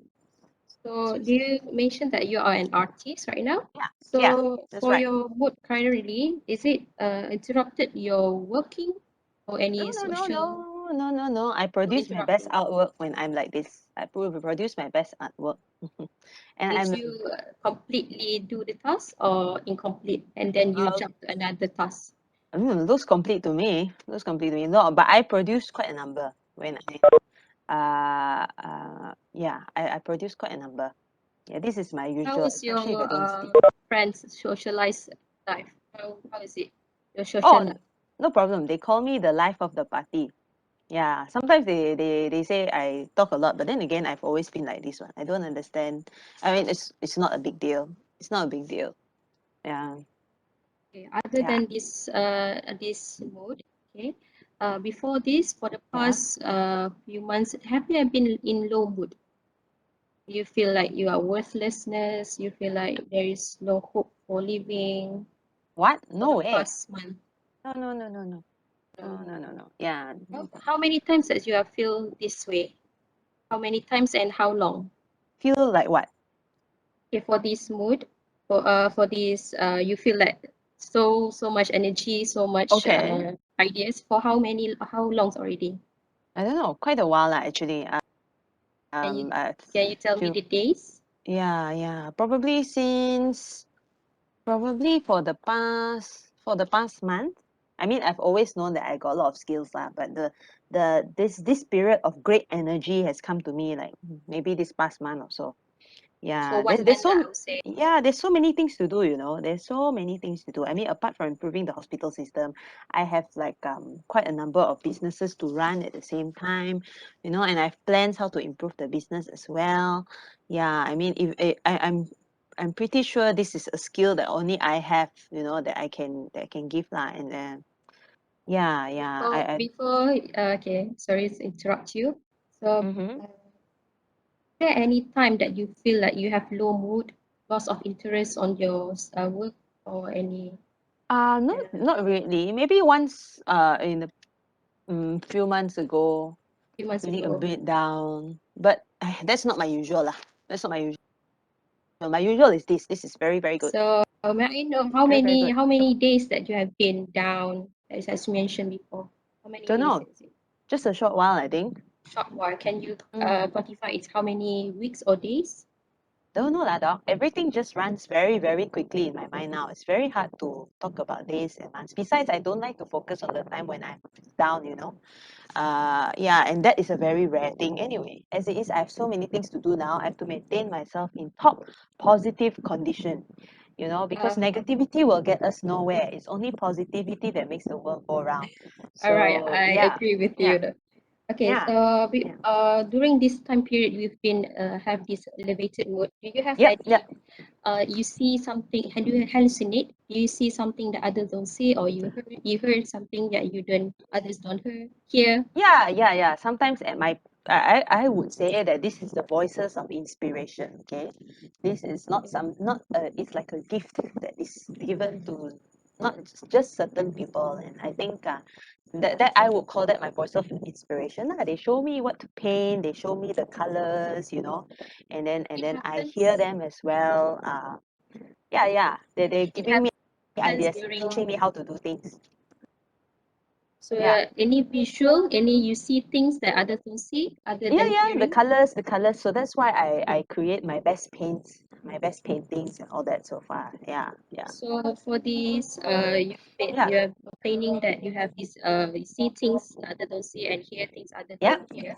Is yeah. it come first before this elevated mood, or this elevated mood come first and then you Ah, feel this hallucination?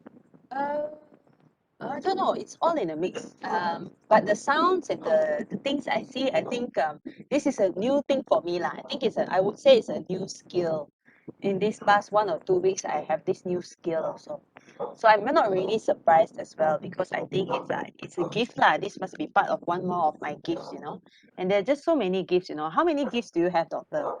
I'm pretty sure I have more. I'm pretty sure I have more, and Yes, I really don't understand. Is this interview going to take much longer?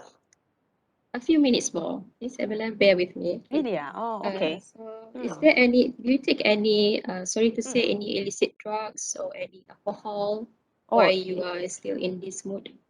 illicit drugs, ah. Sorry to say, Do you any consider alcohol? is ice illicit? Yes, yes. Cannabis is not, right? Cannabis is legal, right?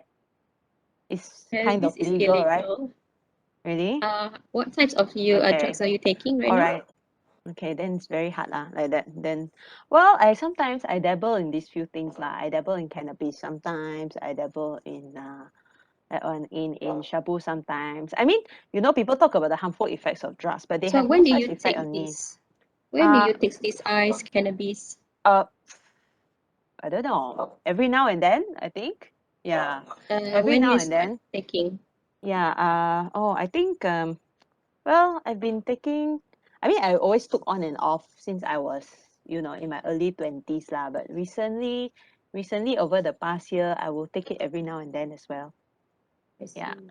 yeah. But Where do you get those mm, drugs? um, well, I actually where do I get I have friends Mm. You know, I have lots of connections, right? Social connections is another one of my strengths, and really I it's something I have no shortage of. Some more, I am the life of the party, right? Normally, so it's very hard not to like me. So I have a lot of friends who are willing to How give to me. will I don't even have to pay for the drug sometimes, you know. oh, Yeah, and it really helps with my artwork. I'm telling you, if you have a bit of ice in and you don't have any ice in, there is a difference. Although did normally I you can produce art very well already lah. Mm. okay. Did you take these drugs for the past 1 month? Yeah, sometimes on and off. On and I off. do use it on and off lah. Yeah. Currently, are you taking drugs also? Yeah. Once in a while lah. I mean, you know, when you ask it like that, you make it sound so serious, like dog. But actually, it's just a really one-off thing. Once in a while, once a week, once in 1 or 2 weeks, I take just for fun. Yeah, you should try it sometime. You should try it sometime. I tell you, there's medicinal Sorry, but benefits. no. Really? Yeah. Okay. No, no, thank you. Do you notice that your currently your heart is being have racing heart, with fast heartbeats, No. any shortness of No. breath? I'm very used to moving very fast and running very fast, so I don't really feel whether it's fast or not. Everything is moving very fast. Nature. Yeah. Yeah. Hey, when can I get back to talking to the hospital authorities? Like, I mean, I think this is Bear very with me a few important. minutes more, is it Yeah, okay? Okay, it's cold. Right. okay. Do you have any medical illness? And No, like not diabetes mellitus, heart problem, no, not particularly. hypertension. No. You currently are taking any, do you have, sorry, What is it? do you have been operated before? No, no. Thankfully. Although now that reminds me, maybe that should be my next plan to Do improve you the have, operating system in the hospital. currently you have taking any drugs other Uh, than you mentioned ice and cannabis, other no. drugs? Nothing. Are you allergic Nothing. to You any should talk to my drugs? brother. You should talk to my brother. He's the one who's like, he takes way more than me, man. Everything there is, he takes. Yeah. And then like, I think he's going to get some master's degree in producing ketum or something. My brother, yeah. You should talk to Okay, him. do you have Mm. any allergy towards drugs? Any No, allergy? No. Any no. traditional medication taken? Well, cannabis is traditional to me lah. Well, I don't know. No, nothing. Nothing. Um, Yeah. So I'm thinking lah, my next thing would be, I was looking at this like the cup of tea that I'm drinking and thinking, oh, my for next your business family should be history, relating to the tea. Oh, you're asking me about my family now, doctor. yeah, Oh, okay. yeah. Any family members sorry to behave like you, or we have the similar symptoms like Behave you? like me? What do you mean? Behave like me? I'm sorry. Do you have any family members have the similar symptoms, similar mood as you? Well, no. I would say that my skill is my own skill. I tell you what though, I have an auntie who's like always depressed, and I don't understand. I remember this because it's the total opposite of me, and I don't understand why she always feels depressed. In fact, when I thought I was a bit depressed a few months back, I was so worried that I would be like her. So I think during that month, I just took a bit more shabu and everything, and then after that, I'm back to my usual self. I So I think see. she's always depressed. And I don't know why. It's a bad condition to be in. What for be Is it depressed? It's a diagnosed waste of your life, right? for your auntie? Is it diagnosed in the hospital or diagnosed by the psychiatrist, or is it you I feel don't that the know. auntie is only depressed? I don't know. They did say that she went to the clinic or something. I don't know. Already diagnosed, is it? Yeah, she should just be like me, She doesn't have to go to the clinic like that. What for? What for? Okay. How about your family members? Is it Uh, support you, support me in what? Oh, they think that support I'm. in They think that anything you I'm. do? They think I'm a bit too much lah. I don't know. They think that I am. They think that what I'm doing is unrealistic, which I don't understand. I don't understand. Like, what's the big deal, right? That's the big deal. They should be Does your happy that I family am support contributing so much to the world. does your family support in anything you do? Uh, what do you mean, ah? What do you mean? It's like in your highs and your lows, your family always supports your back. Well, maybe. I don't know. I don't Okay, know. time's up. Time's up. All right. Thank Right? you. Thanks, Amanda, for No worries. okay. So let's prepare yourself, Farah. Okay. So yeah. Good acting, Dr. Amanda. Okay. All right. Okay, Farah. So let's start your presentations. I mean, present your findings here, right? Your the history.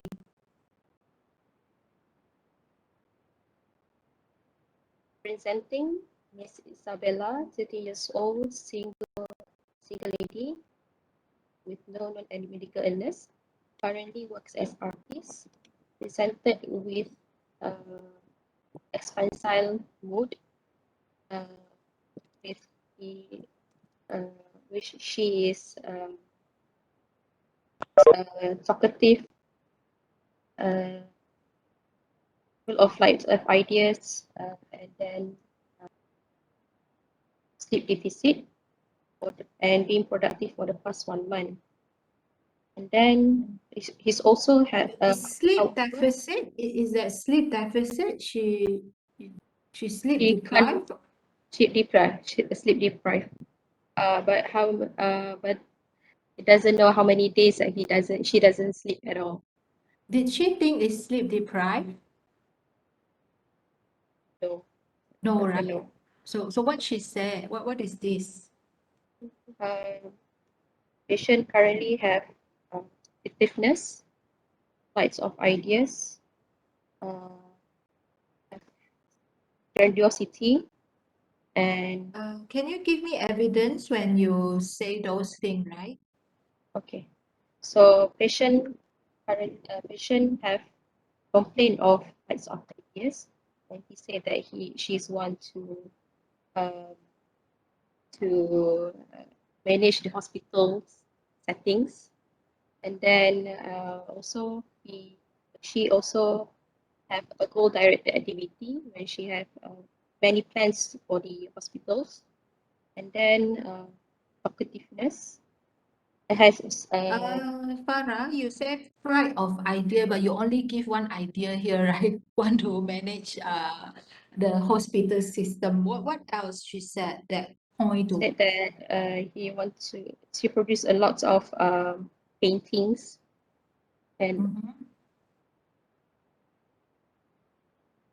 and then that's all. Okay, all right. Move on.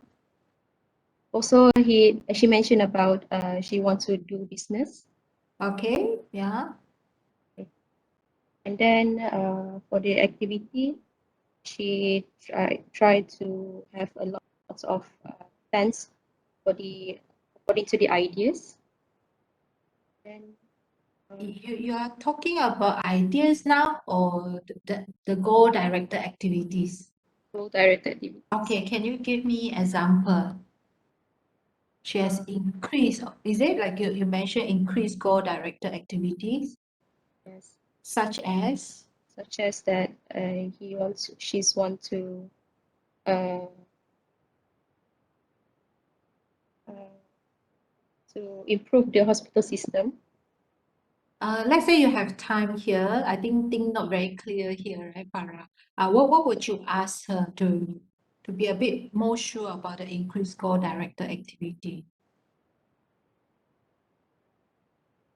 She has lots of idea here, but to make it into an actions, it can be a different story here, right? So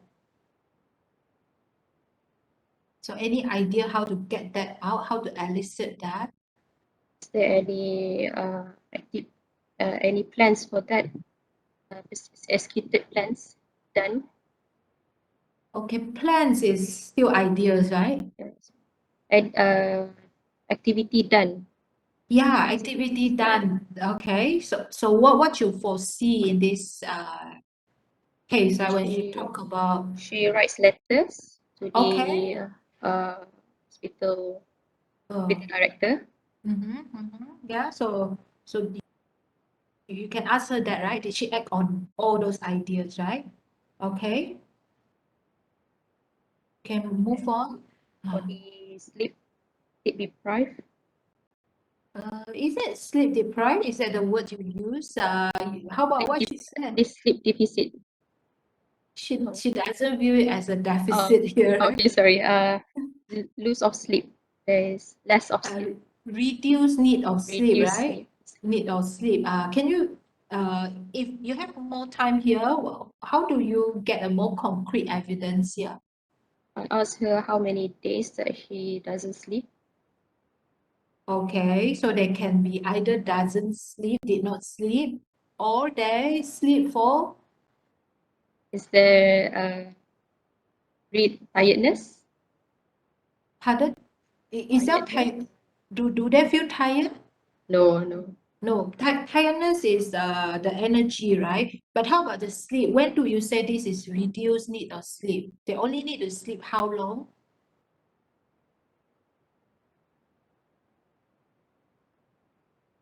How many hours do you sleep? Yeah, how many hours, right? Hours. If they sleep, yeah, hours, right? Okay. All right, cool. So just now you talk about grandiosity. Can you give me evidence? Sorry, doctor, I can't remember for the grandiosity. Did you notice what she say about her artwork, her talent, her like how she commented that? She has Can you quote one or two verbatim here? she said that she is the best artist. Okay, the best. Yeah, I Mm. think she used the word I'm the only one, right? With Only so one, the best many. artist. Yeah. Okay, so what else? What other thing you get from history? Irritable, Okay. irritability. Ah, He said that when she talks, she's kind of annoyed for others when they interrupt their talk when she talks. okay. She feel annoyed when others kind of interrupt when she speaks. Okay. And what's other possible pathology, psychopathology here? You know, she annoyed when other people speak, you know. Irritability. Okay. What else? Pressured speech. Okay, that in MSE, right? MSE. Okay. So how about other sign and symptom? What kind of impact, whatever she is dealing with now, what kind of impacts that can you notice? Impairment. You mean impairment? And Yeah. can you make conclusions about that? I asked about her work and her social life. She said that it doesn't impact at all. Yeah, for her, definitely she said her. no. But I Yeah. suggest that it actually impaired her work and her social life. So how would you ask to elicit a bit more, right? If possible, what she said, yes, no, this is like a better stage of her, right? She can perform better, but also maybe not, right? So what kind of questions you ask him? I asked her about her productivity, how many works done, and for the past days during your. Do you want to have a little bit more objective? This can be very subjective, right? For her, I do lots of things here. She's an artist, right? How many paintings that have been done and Have been then sold, right? Have been sold. sold. Yeah. What's the income now? You know, those are better questions, right? Okay. And about like she talked about people comment that she is not realistic. You know, nobody talked to her. So what is that? What's possible impact that? Social impairment, because her friends leave her, comment on her because of the unrealistic behavior. Interpersonal, right? So you probably need to ask a little bit more, right? In interpersonal. Okay, what else you really need to assess? What kind of impact you are concerning here? What kind of risk assessment you're going to do here?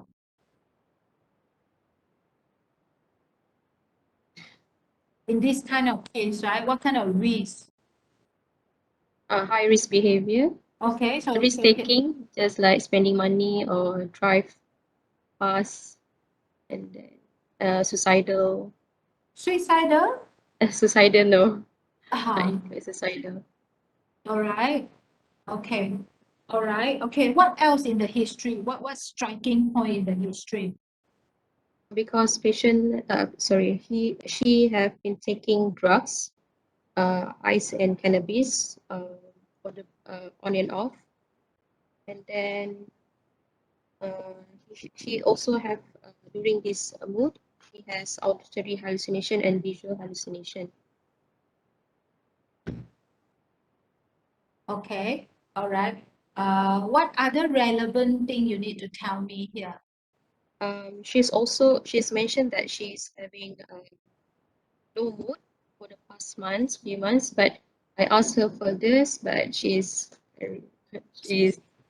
So if you have more time, what kind of history you plan to get yes, I here? would like to ask about her any low mood or any loss of interest, and then ask about her sleep. Is it more sleep or less sleep?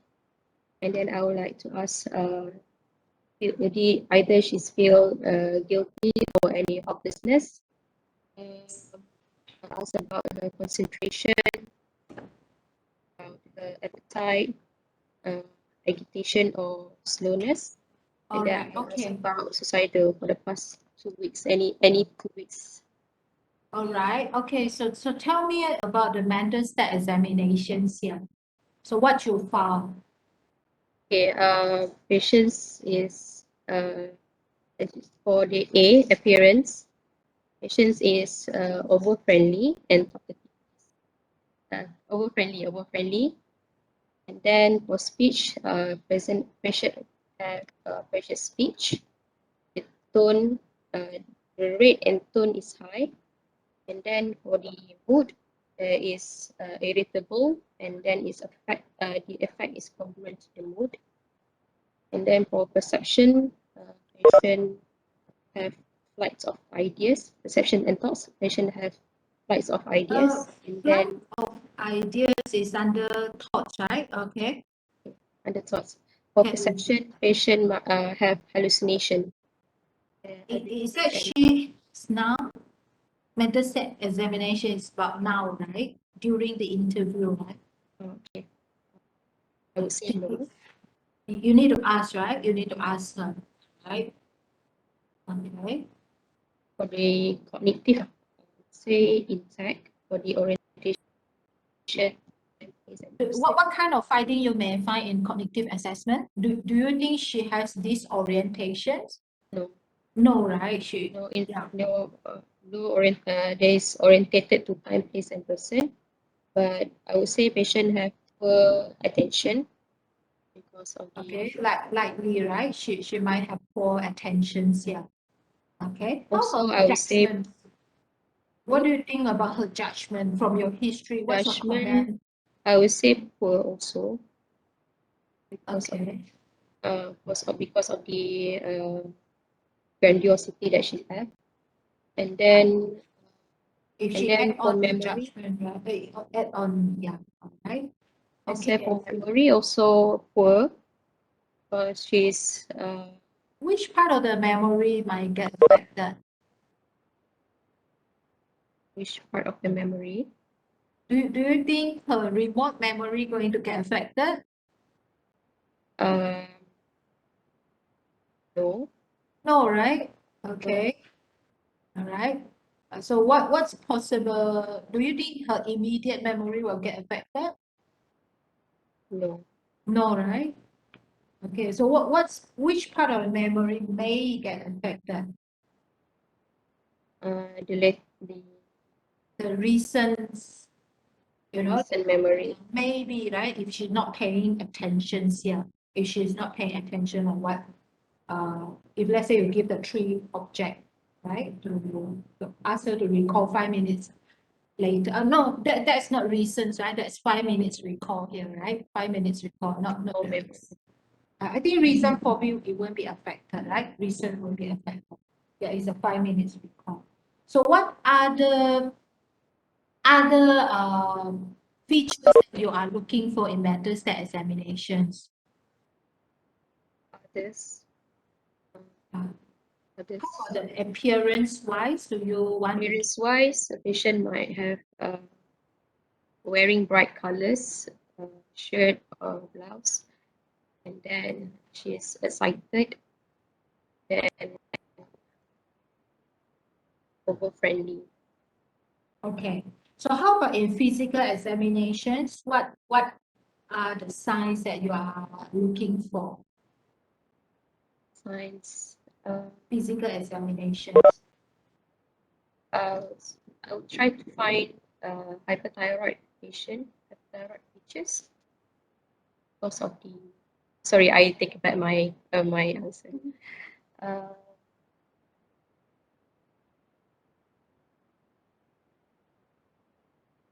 She has history of using ice, right? Methamphetamine, right? Anything you are concerned here? But I'm being concerning of the withdrawal and intoxication symptoms. Okay. So what do you do then in your physical examinations?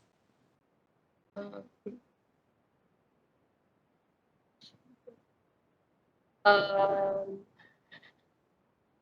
you interested in the heart rate?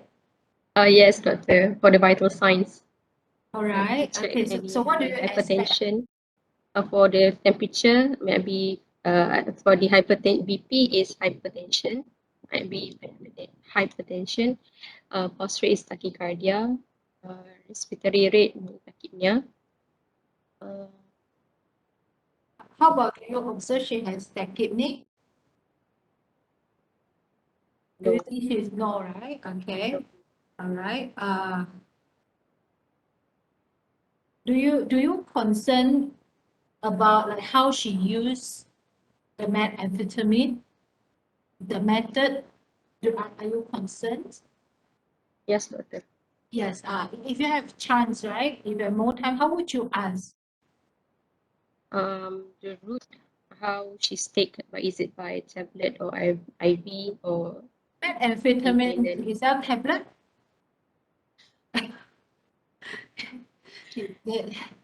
How do you inhale. Okay, snorting, right? Either the snort Snorting. or IV, do you? IV, right? Okay. So what do you looking for in Injection marks. okay, And injection then mark? patients Okay. have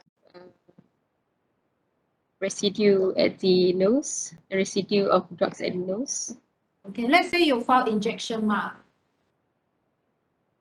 Okay, so you found injection mark.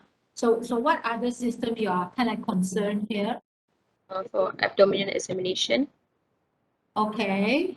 To check for any hepatitis B and C, any chronic liver disease. Okay.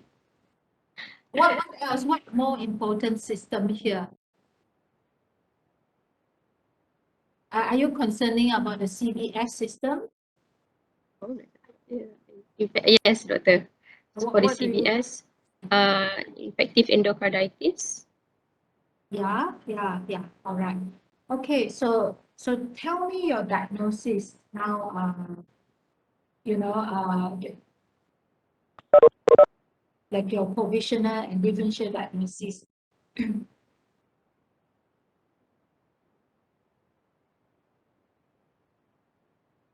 My provisional diagnosis would be drug-induced bipolar disorder. My provisional diagnosis is drug-induced bipolar disorder. And then my provisional diagnosis would be your provisional diagnosis is it's bipolar disorder. drug-induced. Which one Drug-induced. is I would say drug-induced. drug-induced mood disorder? Do you mean? Yes, drug-induced Okay. disorder. Okay, drug-induced mood. What drug here particularly? Cannabis and amphetamine. Cannabis one. Amphetamine, doctor. Presentation, methamphetamine, right? Methamphetamine induced mood disorder here. So tell me your points for Okay, for the points for patient have been on methamphetamine for the past years on and off, and then she's developed this mood disorder, that particularly by manic disorder for the past 1 month. Many episodes, right? Many episode. episodes evidenced Past 1 by month. Uh, evidenced by flights of ideas, talkativeness, sleep deficit, increased goal-directed activities, um, and irritability. Also, Okay. patient complaints of with auditory and visual hallucination. Okay. So what's very okay, so tell me your differential first. My differential is bipolar 1 disorder Okay, give me the evidence. because patient have presented with all the symptoms such as flight of ideas, increased goal-directed activities, grandiosity, distractibility, and sleep deficit, loss of sleep. But then Reduced need of sleep. reduced sleep, not sleep. But then patient, I suspect patient have mood depressive episode the past months. So depressive episode is points for or points against, Farah? Points against. Points against. Points for because if Can there in bipolar 1 disorder, can there have depressive episodes in the past? yes, doctor. Yes, And yes. So that's points for, right? points for. Okay. All right. What's the points against here? Seconds. Patient of points against for patient have for the bipolar type 2 because patient have been for Okay, now you talk about bipolar type 2, right? Okay, in fact, I'm asking you points against for bipolar disorder. Okay, since you bring in bipolar 2, so tell me how you differentiate bipolar 1 and bipolar 2. Okay, bipolar 2 fulfill for more than 3 out of 6, and then also patient in bipolar 2 doesn't have any impairment for the work or social impairment. There is no work and social impairment, and also patient don't have any psychosis. And usually it happens for like 4 days, at least 4 days. Let's say she presented all the symptoms here 4 days, but there is work impairment, interpersonal relationship impairment. Do you still call this hypomania? 4 No. days. No, right? So duration will really help you. I think psychotic features also, bipolar 2 can also have psychotic features. So I think the distinction here that is a impairment, right? And the functioning impairment.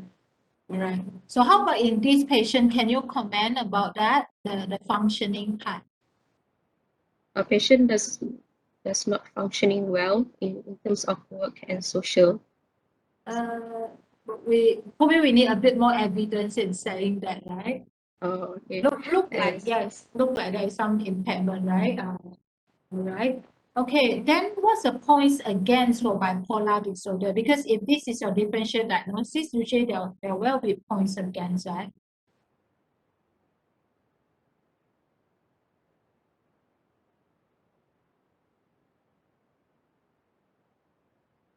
Usually, bipolar disorder itself don't have any drug substance in use. Okay, so the biggest points again here is substance use, right? The methamphetamine usage here. So how do you, from your history, how do you differentiate that? You know, she have both, she have what symptoms? She had manic symptoms, many episodes, and she used methamphetamine. So what kind of questions is very important here? The duration, which one comes first? I mean, like the drugs comes first or the wood comes first? Okay, so you can use that as one question here. She used methamphetamine first, or she has this many episodes first, right? Yeah. Let's say you got something like, yeah, she did take methamphetamine first, right? Yes. That one is very important. Then how you differentiate that? Can it still be possible even she take methamphetamine first? This is a bipolar disorder. Then this is a methamphetamine induced mood disorder. Then. It's quite difficult, I think, because um, So what's going to help you here? the last intake. Yeah, the last intake is very important, right? So what is the cut-off point here? The last intake for the past 1 month. 1 month, right? 1 month is a cut-off point here. Yeah. Okay. Though in literature it can be longer. You know, in literature it show that it can be longer the effect of methamphetamine. And what's your comment about psychotic symptoms? Just say you mentioned she has auditory and visual hallucinations, right? Yes, doctor. So we need to ask either the auditory hallucination and visual hallucination comes before she's taking the methamphetamine or before the mood disorder. So if before, we can suspect patient that have kind of schizophrenia symptoms. So I need to ask further for the delusion, disorganized speech, present first from the mood or But what do you think in this patient? for this patient, I definitely suspect patient because of the Do you think schizophrenia is possible here? no, doctor. The points against? Points against before because the hallucination and auditory hallucination and visual hallucination comes when she's having this mood disorder. Okay, so yeah, it's related to her mood, right? Okay. Okay. And do you think is mood congruent, the psychotic features, or incongruent here? For the mood disorder, I would say congruent. What you make you say this is mood congruent here? Because the patient is excited and then it's affect the mood. Okay. And her psychotic symptoms? Psychotic symptoms. She talk about colors, she talk about art, it's kind of mood congruent here, right? Okay. And how about her grandiosity? Do you think it's up to a level of grandiose delusion, or this is just grandiose ideations? Grandiose for ideation. Do you think it's just ideations? How do you kind of differentiate that two?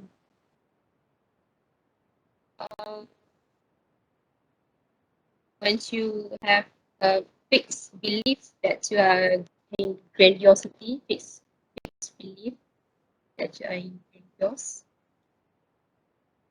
Just a fixed belief will make it delusion. Like I fixedly, I really believe I'm a Malaysian. Very fixed. You cannot challenge me. Am I having delusions? I'm not sure how to differentiate, doctor. Remember, we talked about delusions and trying to ask questions to define a delusion earlier today. It's a fixed false belief. False. Yeah, the word you need to have the false belief here, Fixed right? false belief. Yeah, okay. So Yeah, I think if someone says she's the only one, so I think there is some delusional flavor already, right? The only one. It cannot be just the only one, right? Right? So you can ask a bit more. So I think there is a certain degree of delusions. Okay. All right. So any other differential diagnosis you kind of want to consider?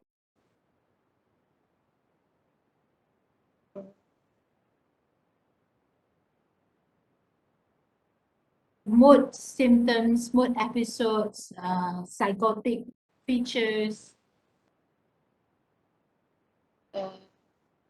Bipolar, bipolar with psychosis. Okay, bipolar disorder with psychotic features. Okay. All right. Okay. It's okay. All right. Let's move on. Right. Okay. So investigation. From physical examinations. Okay. Let's say you find a injection mark here, right? Do you want to get a little bit more history in? Let's say there is an injection mark here. Is there any shared needles? Okay, any shared needles? And then any. What other history you really want to get that? How many times? Okay, how many times? She told you once a week. What is important here?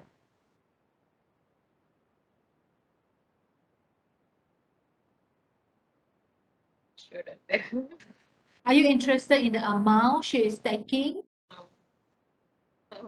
yes, So what is that? so I would like to ask the amount, is it been increasing over the past weeks? And then I would like to ask about time consuming, obtaining the drugs, and then how many times. Okay, how many times so he time she said, right? Once in a week, twice, once in 2 weeks, right? 1 to 2 weeks, right? So you're interested in the amount, right? So how can you ask? Apart from like you increase the amount, what other question can you ask?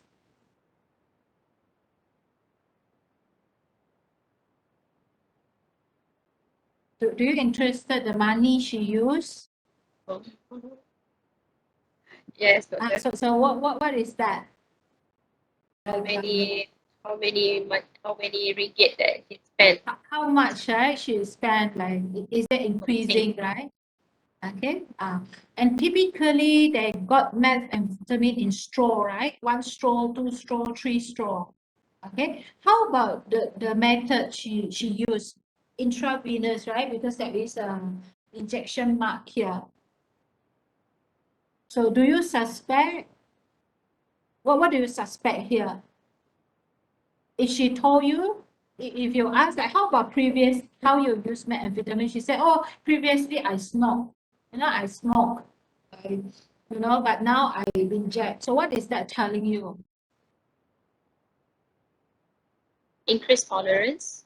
Yeah, so there is tolerance here, right? Tolerance. So what is tolerance? Can you define tolerance? Tolerance means that feel the same before this you are taking the same amount and then you're not satisfied, so you increase the amount to feel the desired effect. Yeah, all right. Okay. So what's the desirable effect she want here? I think high High, productive. energetic, productive, right? Being productive. Yeah. All right. So what other questions you want to ask then? If you ask tolerance, then what do you want to ask? Withdrawal. Withdrawal. Symptoms. So what's withdrawal symptom of methamphetamine here? Psychomotor agitation. If they are withdrawn, do they become agitated? Not sure, doctor. So what's the opposite? What's the opposite from mania? mania-like, right? Yeah, remember we had this conversation, stimulant, the intoxication is on a high, withdrawal, opposite. More, more low. Huh? Low mood, right? So depressive symptoms, right? Depressive like symptom. So we typically call it a crash, right? They have a crash. So do you suspect that in her? No, doctor. She told you what? She gave you a piece of history here, right? She talked about auntie, then she said, I hate being in this not productive state. Then what she did? Oh, I see. Okay, I get now. Ah. I so thought what? she's referring to the depressive mood. I get it. I get it. So possible she has underlying depression. Also possible this is a withdrawal, right? I see. Okay. All right. Any other symptoms you want to ask? Symptoms of intoxication. Okay. How about if I tell you, you ask more, she start telling you, yes, and she crave for it. You know, she spend excessive time, energy, effort to look for it. You know, she cannot live without meth and vitamin here. Yeah, she know it's not good, but she just can't stop. So what's it in your mind now? Have withdrawal. What do you call this? Dependence. Dependence is one of the criteria, right? For okay, methamphetamine use disorder, right? Okay, methamphetamine use disorder. Okay, so let's say okay, so now tell me like how you going to investigate, what kind of investigation you would like to do and the indications. Okay, first, I would like to check for full blood count first. Full blood count in this case because To check for the underlying infections. she has infection, 1 month, 2 month history in this kind of stage. No, doctor. Um, Would it I be would still possible? Would it still be, but what kind of infection can present it like this? If you get history from family, this is a big change.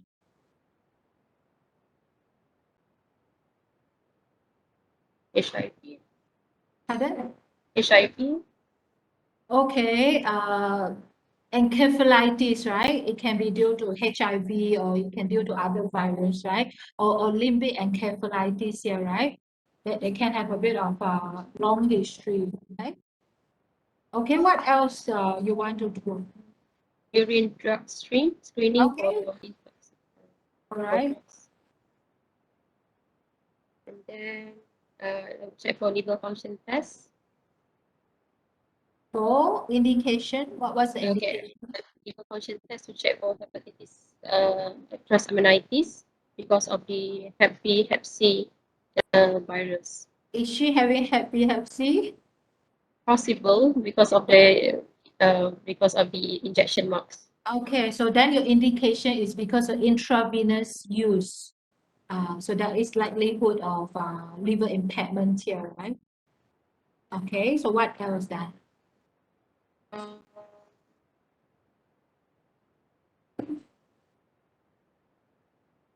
What are you interested in renal profile? yes, doctor, I would like to check for renal profile for baseline and to check for any electrolyte imbalance.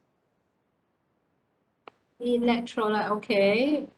Right. So what other baseline you're probably considering here? ECG. Methamphetamine use, right? Yes, probably not as a baseline, but the impact of this methamphetamine use, right? Okay, what's other? Thyroid Yes. function test, baseline for thyroid function test, because patient might be in lithium for mood stabilizer. So Okay. All right. So what Very are the baseline?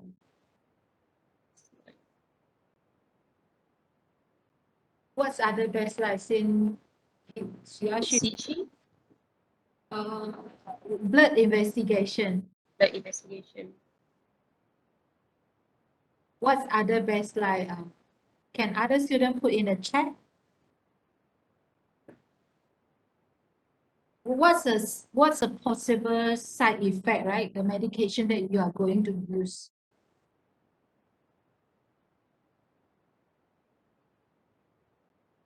Blood sugar, doctor. Okay, fasting blood sugar and And fasting lipid profile. yeah, fasting lipid profile, right? Okay. All right, let me give you the investigation result now. So all investigation you order are normal. Okay, normal. All right. So having the information so far, apart from urine for drug is positive for methamphetamine. All right. Okay, so what's your diagnosis now? My diagnosis is amphetamine-induced disorder, currently with psychosis. Okay. So how are you going to manage these patients, right? I would like to manage according to biopsychosocial. Biopsychosocial.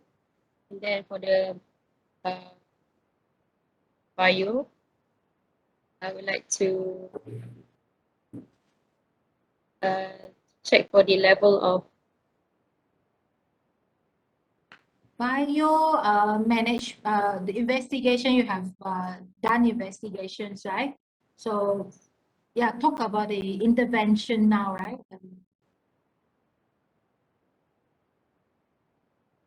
Are you going to admit these patients? yes, doctor, Because because patient currently unstable. like what do you mean unstable? Then you want to admit the patients, right?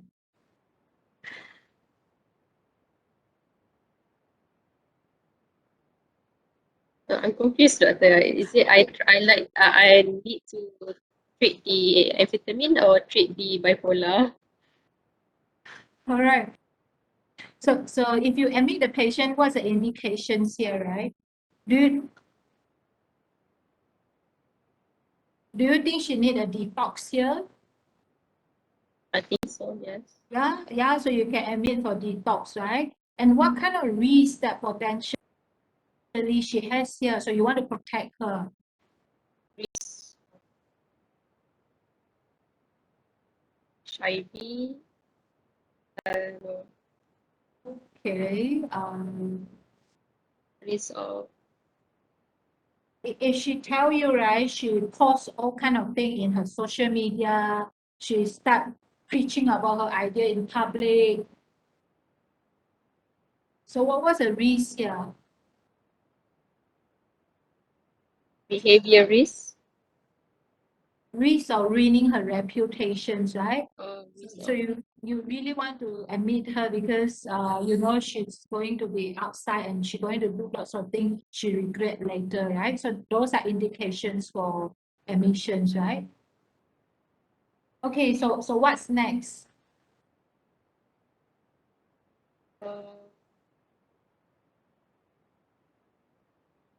do I need to tackle for the bipolar?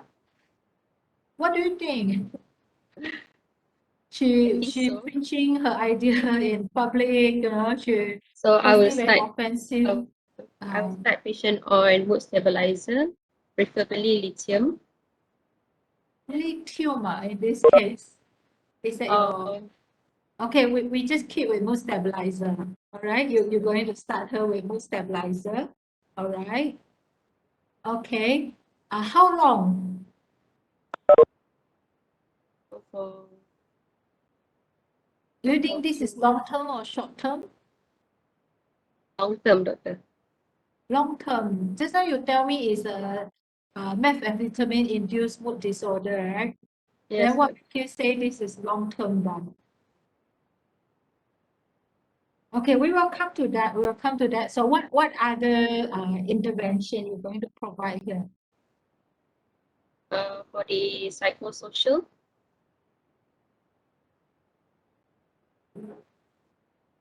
I would like to put patient on psychoeducation and CBT.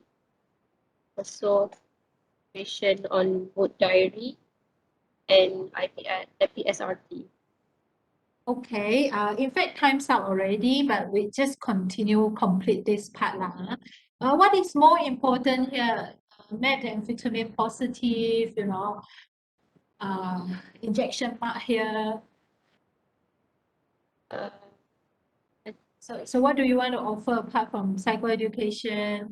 Not now, CBT definitely, right?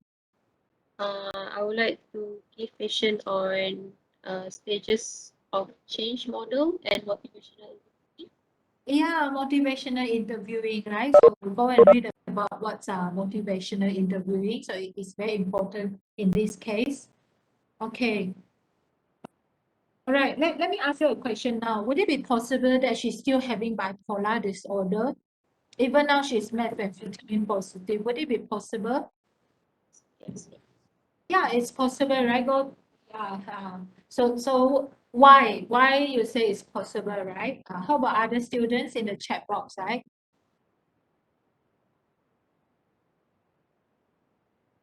Do you agree it's still possible this is a bipolar disorder comorbid with methamphetamine use disorder, right?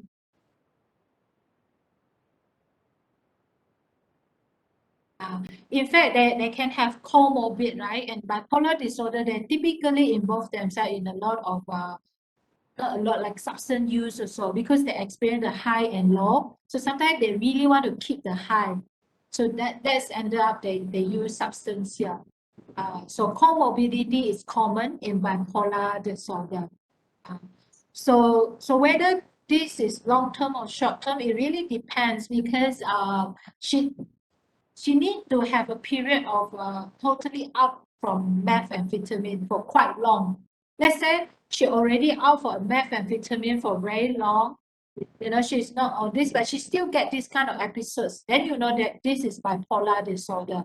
So she need to on long term, probably long term medication.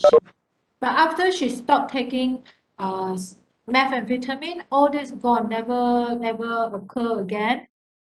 So then this is a substance-induced mood disorder. Okay.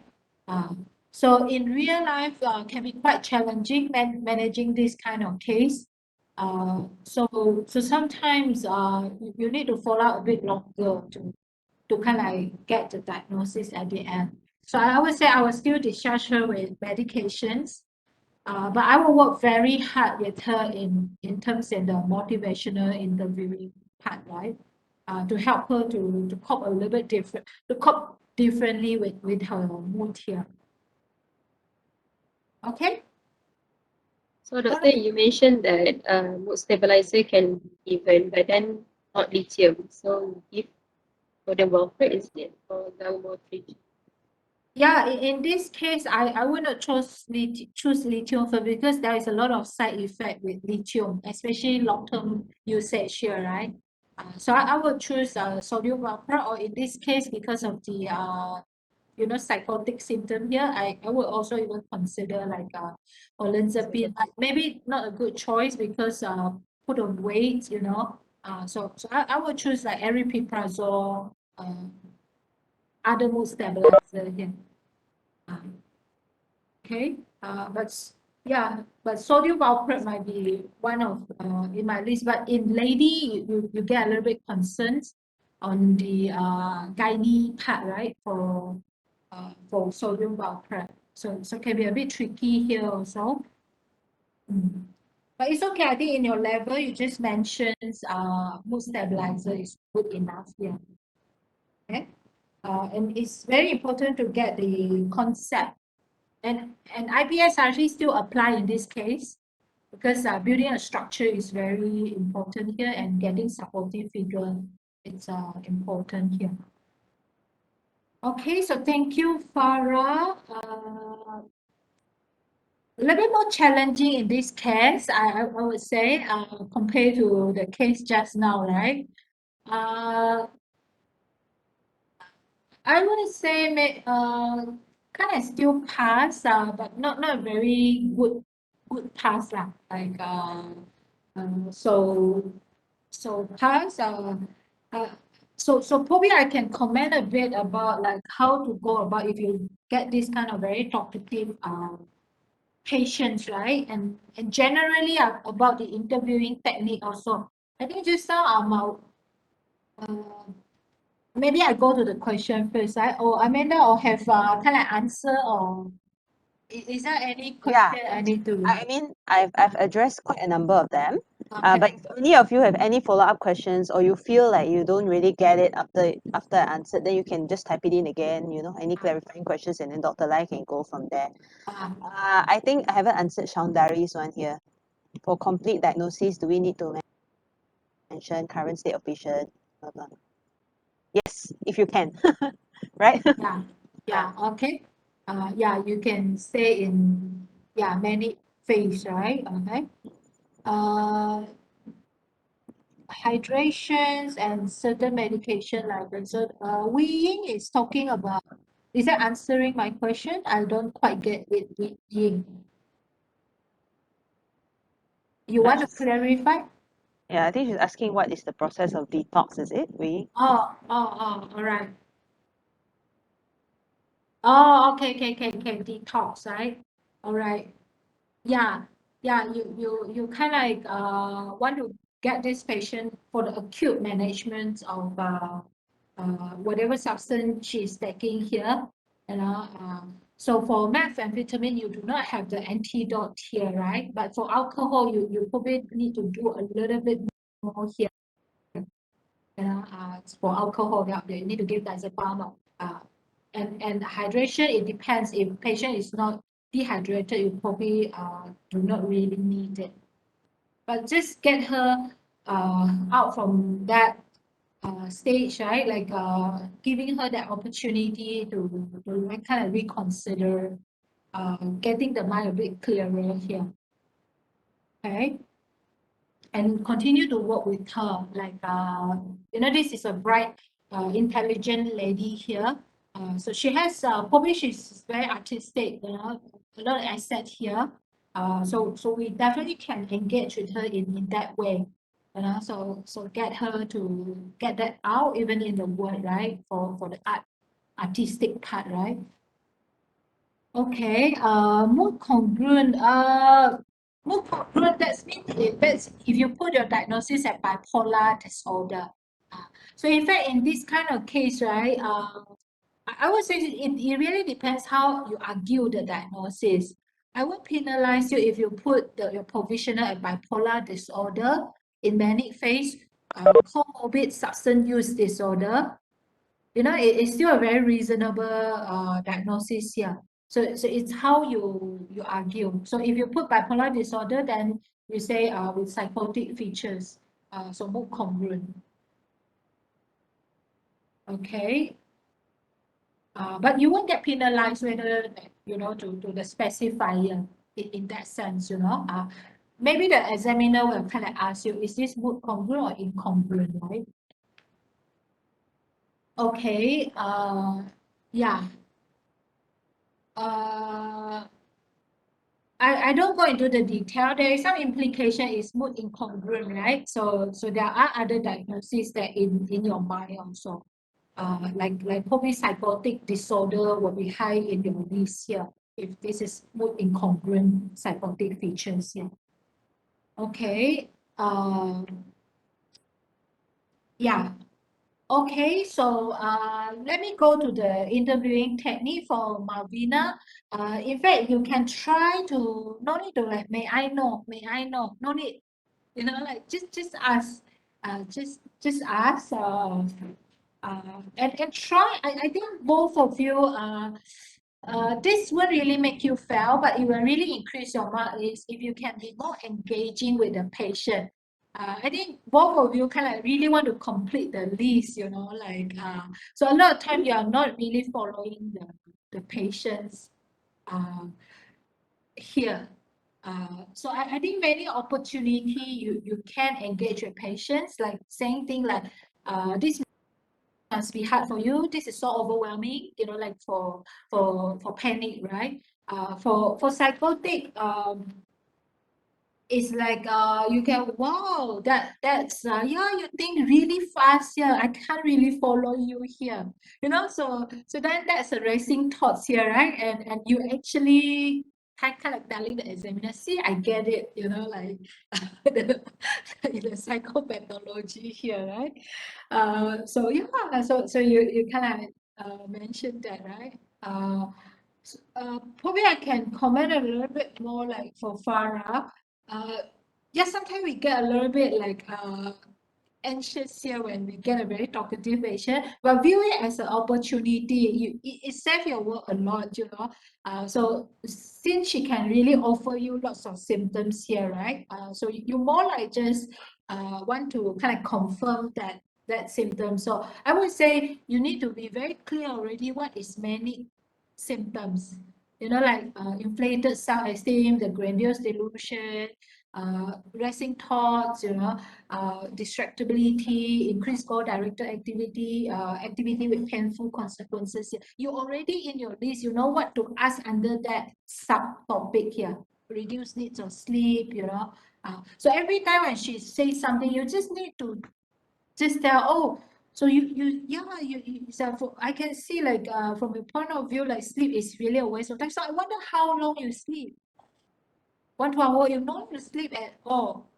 They see what she said, right? How long already? So then you can get the onset. He said, I don't know lah. Like, is that how many days, how many weeks or months? Yeah. So you see, so just rough like for weeks, for months, for days. So you already get the onset, right? Is this a change? Were you like that since young? You know, see what she says. Sometimes they may pause a while. Yeah, it may not, it sounds like a change, but she may also say, no, lah, since young already very talkative. But you pointed out, how about this? Like reduce the sleep. You don't have to sleep. You're the only one in this world. How about this? Like how long already? She may be like the temperament or the personality might be a little bit extrovert kind, right? But you know this is not so normal, right? Like what we call psychopathology here. Even you are extrovert, you still need sleep. You still don't think you're the only one in this world can do this, right? So then you make that like how long already you have been like this? So I think it's very important to get the onset. Yeah, you can let her talk about her ideas. Then you can even like fishing the flight of idea. What else? How about in terms in other area, political area, education area? See what she said. She probably will say one of. Then you can just quickly, wow, there is so many ideas here. You know, so then you say, do you act on those ideas? Do you carry out those ideas? Then that's the increased goal-directed activity. Then you say, no lah, I just think only. Then how about you appear like very energetic. So how do you spend your days for the past few days? What you did? Because she didn't sleep, for sure she did something, right? So sometimes they arrange furniture, sometimes they do a lot of house chore, they excessive exercise, they do a lot of painting, you know. So just see, or you can slowly lead into the painful consequences. And yeah, sometimes when we are very elated, just normalize that. You know, like our sexual drive go a little bit high. You know, she's single, but you still ask like, do you have that? She may say no, or she may say yes. As a single, then how you deal with that drive? How you deal with that increased libido? She may visit prostitute or watching porns, you know, masturbation. So all those can happen, you know. So spending money is another, like in her case, like you know, buying a lot of art materials or you know, investment, you know, foolish investment. So you can ask like, how much you earn? Let's say she says she had investment. How you make that investment? Oh, I just follow people say good. I just buy lah this stock good. So that's, you know, and how much you spend? Is it out of budget? How much you earn per month? Then wow, then you invest or did you borrow money? So then did you ask your family to get involved also? So that's you got the poor judgment and the painful consequences activity. And driving and always get the evidence. Yeah, I drive very fast. How fast? Roughly how fast? 160 kilometer per hour. Wow, that's really so you know you need admission. If you allow her to drive like that, right? That's another risk assessment here. You know, risk to public, risk to her own safety here. Yeah. So you see how beautifully, if you just know, then you put everything here, right? Then when she talk about that toxic positivity, right? Don't agree with her. She's saying, right? Yeah, I want to be positive.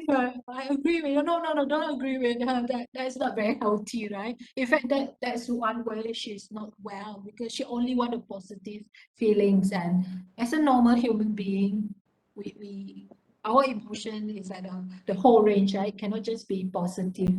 Okay, so just take notes on that. And no need to say sorry if you ask about substance use, you know, just normalize it, you know, like just say, yeah, sometimes, you know, like when you are down, you don't like this feeling, since she says she don't like how you cope. So some people cope by using substance, you know, like drugs. Do you do that? So she can easily tell you, because a lot of times they are coping, right? All right. Then yeah, you really want to just bring her back.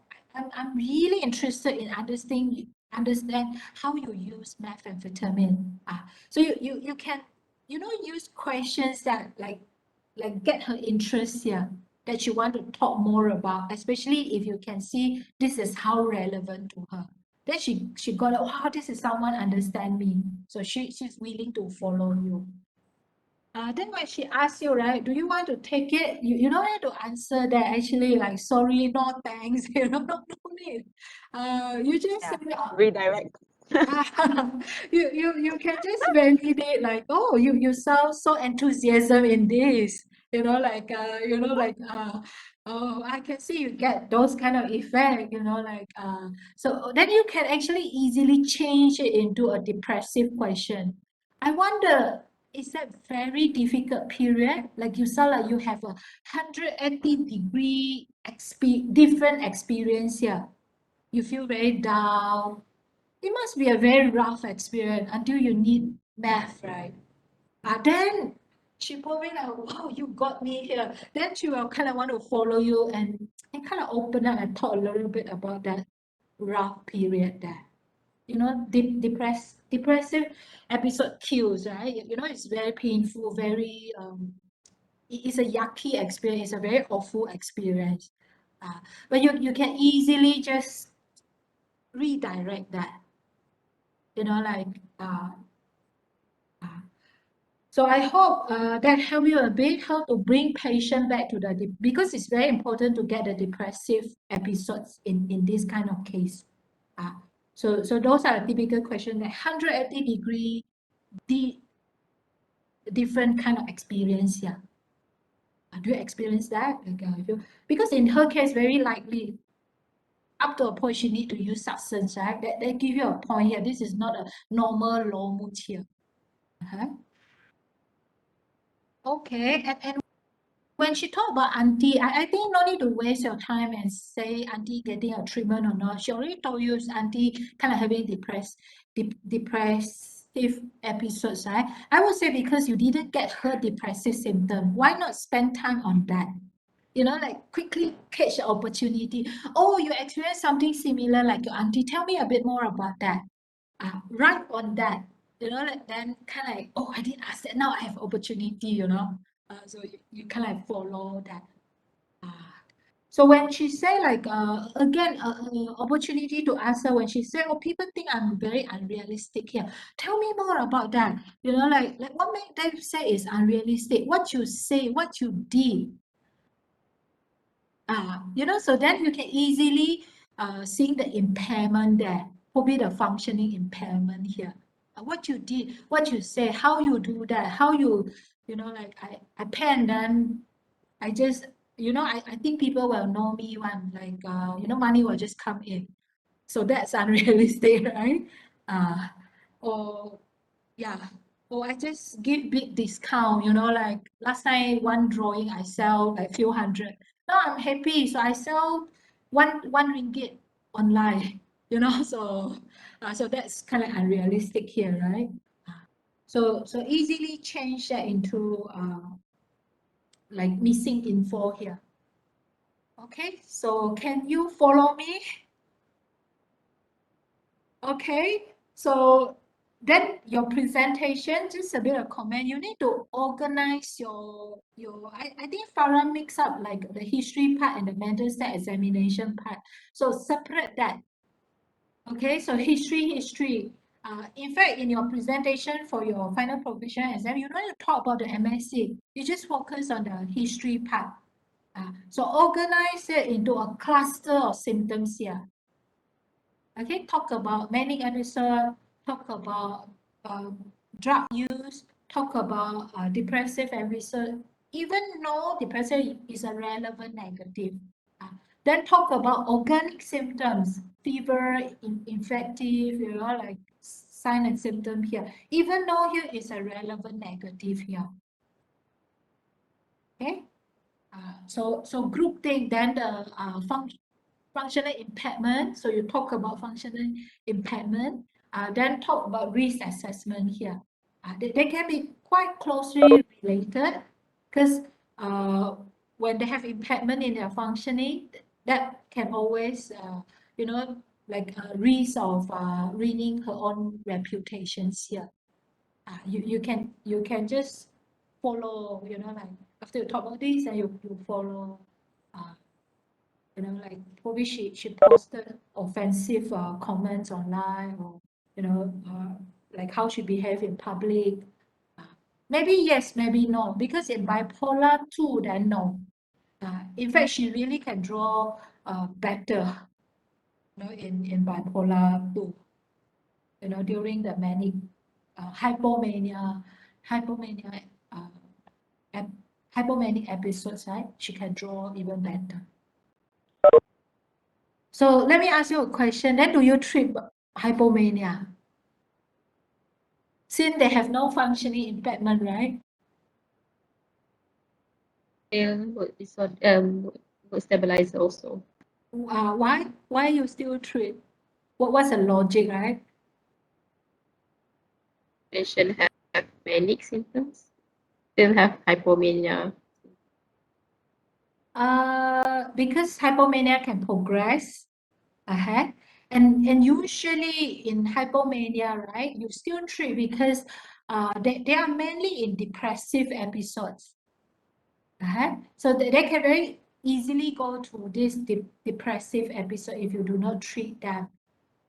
So it can either progress to mania or can progress, you know, to depression. You won't just discharge by the, oh, seems like your function so well now. Depression is in the past. You know, usually hypomania, if first episode they won't come, right? Because that's a wellness stage, right? They won't come to you. So usually they come because they have past history of depression. So you won't say like, oh, now since you are well, depression is last time, so you can no need. No, you will treat. Okay. And in this case, there is methamphetamine use, and more reason, right? You need to do interventions here. Okay, yeah, I think Dr. Amanda give you some tips here, right? How do you present, right? Okay, yeah. Symptoms with durations associated with what? So sometimes if the examiner may want you to give evidence, sometimes not. it depends on the case also. Yeah. Okay. Yes, let's say you miss something, you can quickly say, if I have more time, I want to explore this. Yeah. All right. Yeah, that's how you present. Okay, so any questions? You more ready?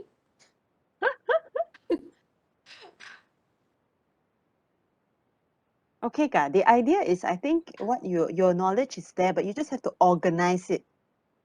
You know, remember when I was telling you guys about the different domains, and then Dr. Lai is telling you about asking the symptoms under, grouping the symptoms together. So if you're asking about mood symptoms, this is the group, right? Mania, this is the group. Depression, this is the group. So grouping it together so that in your mind you don't feel very mixed up lah. Yeah. Yeah. And always you need to make sure patient know which phase you are talking, because they presented with you like, oh, like this is a long history here, different episode. So sometimes if you jump a bit, right? Sometimes you ask about many symptoms, then you switch to depressive symptom. Patient can't really follow you. So you need, I need to go back to those period that were high. You can then make sure she's with you already. Only then you ask. Another thing I think student common mistake, sometimes you ask too many questions one go. So the patient can't really answer you or just answer the last question, and you yourself get a little bit mixed up here. So I would say like one by one. Okay. So any other question you want to clarify with more? Then I think probably is enough, right? Right. Yeah.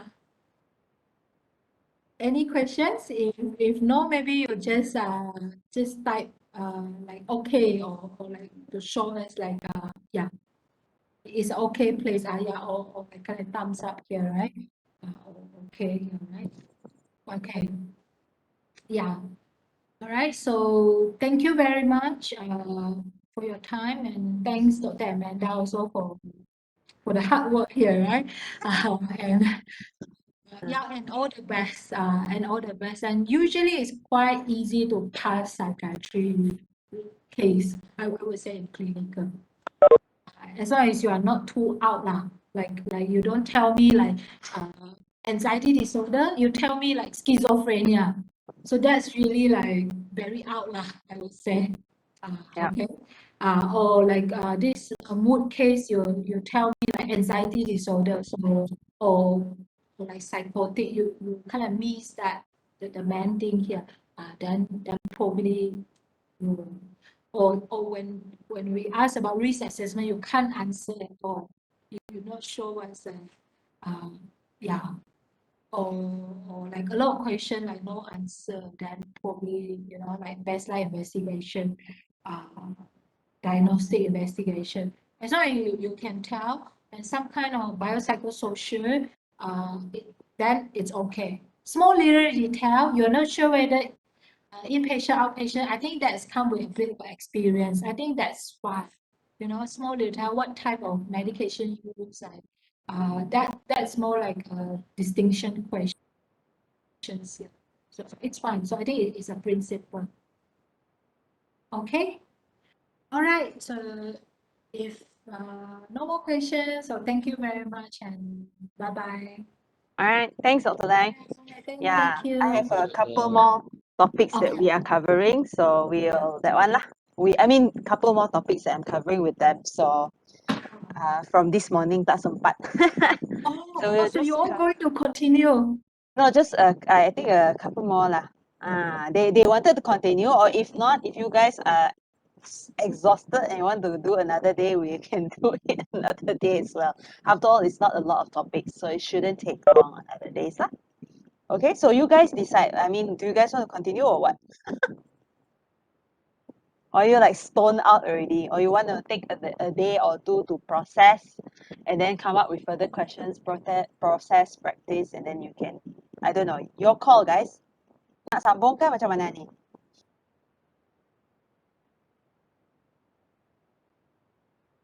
we have 4 more minor topics, right? Just 4 more slides.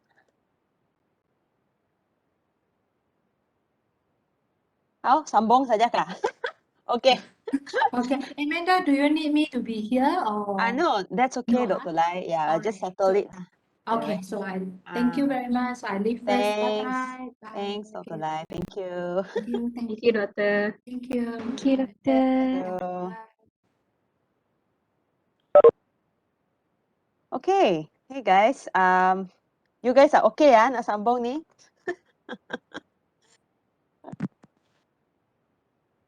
All right. Okay, so if that's the case, we just continue lah, so that you guys can actually process. And I mean, if you guys along the way in your preparation, you have any questions as you go along, you can always get in touch via Shafiq or you can email me lah. Okay. All right.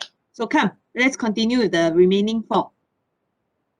Remaining 4. And if you have any questions along the way, just type it out. I apologize. I think I misunderstood Anisa's question earlier on when Anisa asked about IPSRT. I thought you were asking like what it means, IPSRT, what it means. But actually, I realized that you guys were asking what exactly it is. Okay, so IP is interpersonal therapy. Okay, and interpersonal therapy involves you and your role with the people around you. Your role as a husband, as a wife, as a father, as a mother, as a child, this kind of thing, your role. So it works with fixing the roles and relationships that you have in life. Okay, that's interpersonal therapy. Social rhythm therapy involves structuring it because there's a theory that the disturbance that you have in bipolar disorder is due to a disturbance of the circadian rhythm. So that's why they don't sleep at all. They don't need sleep much, it's like chaotic like that. So they don't sleep much, their energy levels are just out, that's the theory. So by doing social rhythm, it's like a very structured lifestyle. It helps the person who has bipolar disorder to regulate. So IPSRT is roles and relationships combined with social rhythm, right? With a structured lifestyle. It makes it an effective therapy for bipolar disorder. Okay? Everybody is there, nah? Anissa, okay ke? Anissa yang tanya, I misunderstood just now. Okay, doctor. Okay, all right. Yeah, misunderstood the question. Okay, good. Okay, carry on, guys. Just a brief overview, Okay. Dementia, our next one. Okay. So good afternoon, everyone. Yep. So I will be presenting on the dementia topic. So usually for the history taking, the chief complaint is the memory loss noticed by their family members because the Yep. patient himself doesn't have any insight or they may be still in the denial stage of memory loss. So Okay. first we have to differentiate from the delirium or depression by asking the onset and how is the duration and whether there is any fluctuation of the symptoms throughout the day or whether the patient present with confusion or disorientation. Yeah, so that would be more indicative of delirium, right? Yeah. And sometimes depression, you need to see whether there are other depressive symptoms or not. If it's pure dementia, a lot of the time there's no depressive symptoms, but yeah, so you want to make sure it's not the cognitive slowing that comes from feeling depressed, right? Carry on.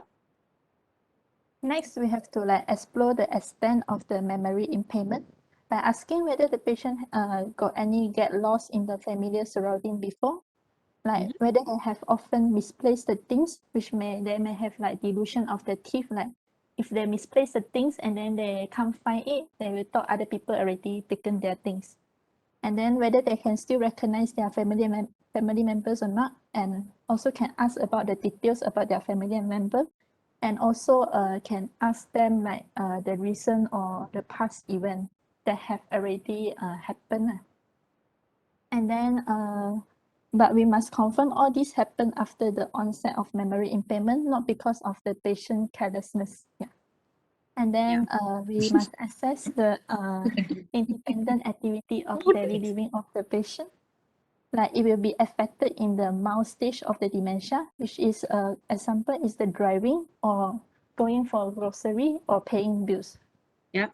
Then for the next one, which is the activities of daily living of the patient, whether the patient still able get to dress up himself or whether they can go to the toilet by themselves without the help from other people. Yep. And next, we will assess the another 6 domains of the cognition. For the first one will be the complex attention. We can by asking the patient whether they are doing the usual job like washing the dishes, whether they need to take the longer time than usual, and then whether they are having any difficulty to follow the conversation when they get distracted from the surrounding. And then for the executive function, which is the planning, and then for the learning and memory, whether they have been talking on the same things repeatedly without they realize it, or they often misplace or lost their thing. And then for the language, whether the patient have any difficulty naming all the object, and also the perceptual motor, whether when they enter into the shopping mall, whether they're still able like to exit, to find a way to exit it. And then for the social cognition, whether there is, we can by asking the collateral history from their family member, whether they found any difference in the patient now versus before. Like for example, whether they have like scolded people in front of them or wanted to fight with other people. Okay, so if you think about that, a quick way to think about dementia is the 5 A's, right? Which I will show you here. I'll show you, I'll share the screen with you for a while, okay? Okay, have you guys seen this before? The 5 A's for Alzheimer's or dementia in general, okay? Usually what patient comes to you with is, usually they come to you with the amnesia, right? Amnesia or difficulty, the memory loss component here, right? Okay. You guys can see my screen, amnesia, okay, right? But if you look further down here, there's aphasia. There's some difficulty with the speech. There's agnosia, inability to recognize. So you recognize people and their house, things like that. Apraxia, misuse of objects, so meaning cannot button up the shirt. You know, you see like this photo, you give them a shoe and then they, instead of putting it on their foot, they start to write with the shoe, right? So misusing objects. Spoon and fork, cannot use spoon and fork, things like that. And anomia, inability to remember names of things.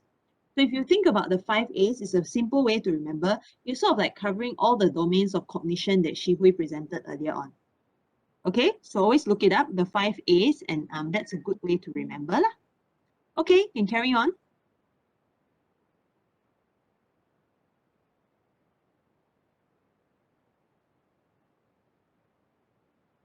So for the next one, we will move on to the physical examination. Yeah. Please.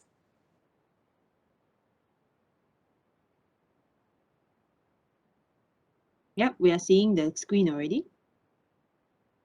Okay, so for the first one, we can perform the mini mental state examination by assessing the orientation, registration, attention and calculation, recall, language, and also the copying. So we can localize like which lobe is affected. And also in the dementia patient, they may tends to like confabulation. They will make up the answer by themselves. But if in the case of depression, they will give the condition like pseudo dementia will be arise. They're more to like given the do no answer compared to the confabulation in the true dementia patient. Yep. So for the scoring is more than 24 is no cognitive impairment. If like 18 until 23, there will be mild cognitive impairment. And less than 18 will be very severe. So for the next one will be the Montreal Cognitive Assessment. And inside this cognitive assessment, we also included the clock face drawing test. First, we have to ask the patient to draw a clock. Like for example, we give the patient one situation like 10 past 11. We have to see whether the patient can place all the number evenly or not, and then whether they can place the short arm and also the long arm correctly or not. Yeah, so what is the deficiency of a mini mental state exam? Sorry? What is the deficiency of a mini mental state exam? You know, remember when we talk about being able to localize, right? Localize where the difficulty is on a mini mental state. Which lobe is not sufficiently covered in a mini mental state exam? Anybody? Which lobe is not sufficiently covered? Anyone? Yeah, exactly. So the frontal lobe is an issue, right? Memang kekurangan. So you do the Montreal cognitive. The Montreal cognitive does have some components of the frontal lobe. So in that sense, when you're doing a mini mental state, you have to be aware that somebody who presents with a frontal dementia, right, a frontal lobe dementia, may score fine on the mini mental state exam. Okay, so to cover the frontal lobe, you need to look at the Montreal cognitive assessment, or there is a specific test called the frontal assessment battery, the FAB, right? That one you can consider for the frontal lobe. So mini mental state exam plus frontal lobe assessment for a full cognitive assessment. That is the proper way to do it lah. Understand, everybody? Also remember that frontal temporal dementia will come with the frontal symptoms are very different from these memory problems, right? Memory problems tend to be a temporal dementia. Any examples of frontal symptoms? Anybody? Any idea what kind of frontal lobe syndrome symptoms that patients can come with?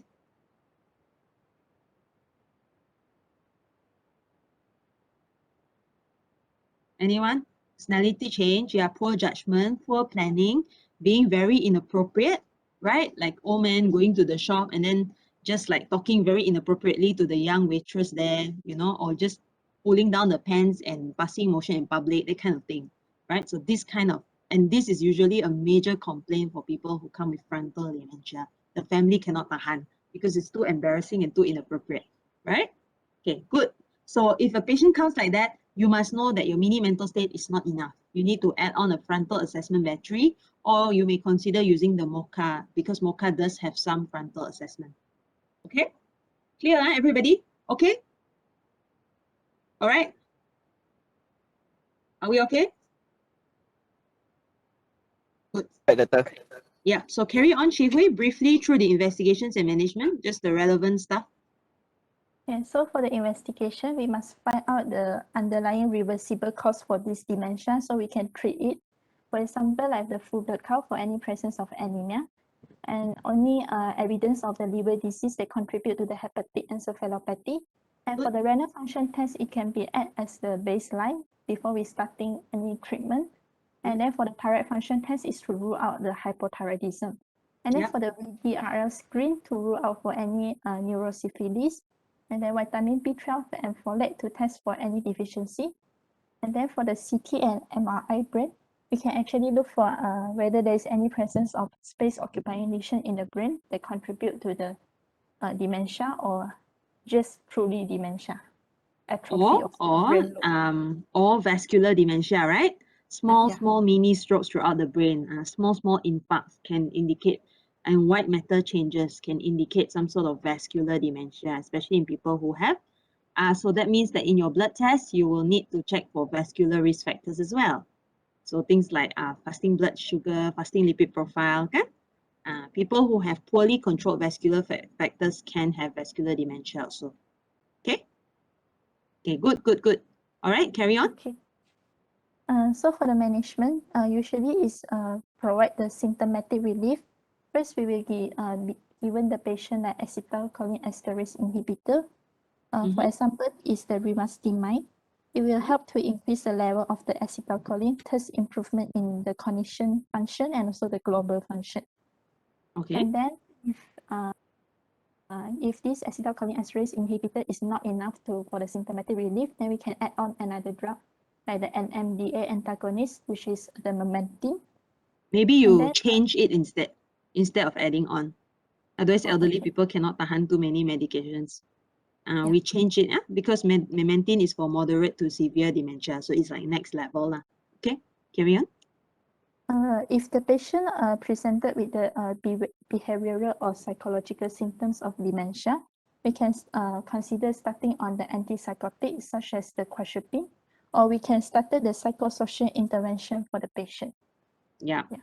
So a big component of dementia is actually psychosocial intervention. Yeah, dealing with the mother, the carers. Dealing with the carers. You will find that if you ask a lot of people who work with elderly people, they talk to the elderly patients. The elderly patients say they're fine. Like the consultation is over in 5 minutes. But once they talk to the carers of them, the person with dementia, it can go on for 1 hour, 1.5 hours, right? Because the carer stress is really there. Okay, so a big component of it is carer support in the care of dementia. Okay, everybody clear? Huh? If it is vascular dementia, we want to control the cardiovascular risk factor. So you need to make sure blood pressure is well controlled, cholesterol, all these things are well controlled as well. So that's an additional thing lah. You need to consider for that. Okay, are we clear? Everybody, are we clear? Okay. Yes, doctor. Good, huh? Okay, on dementia. Okay, good. We move on. Thank you, Xinhui. Good. Move on. All right, now we will continue with suicide attempt. Sorry for the delay. No worries. Okay, suicide attempt is also one of the psychiatric emergency that usually caused by depressions. So to understand a suicide attempt, you have to understand that a suicide attempt could come with a few phases. So when patient come with you with suicide attempt, you need to assess their risk of suicide during that time. So how to assess the risk is by going through the events, like pre-events, is how they actually manage their plan, how organize their plan, how they make sure that no one can find them. So this is really important to make sure. Then we can risk them whether there is a poor, moderate, or high risk. Same goes with during the event and also post the event. So during these three phases, we can risk them after that whether we want to admit the patient or also just treat as a clinic patients. So after we assess after we assess the risk of suicide, then we need to assess the risk factor. I will not be going through all the question because Dr. Amanda already going through the question just now. So let's go to the assessment of the risk factor. So after the patient come, we need to know what are the risks actually they want to attempt their suicide, whether they have a family problems, whether they have a work problem, whether the parent is divorced, and whether they have any relationship problem. So it's all these risks we need to assess, and it's also a contribute for them to attempt their suicides. Other than that, after we assess all these things, after the post event, we need to know that whether the patient have still a thought of self harming themselves in another events, like continue want to self harm themselves. So if the patient presented with a few symptoms that I will mention, this is a high risk that indicate the patient have a high risk of suicide, and also indication that we can admit the patient. One of the risks is the patient is psychotic during the admitted to the hospital. The attempt was violent, and also the method of suicide is near lethal.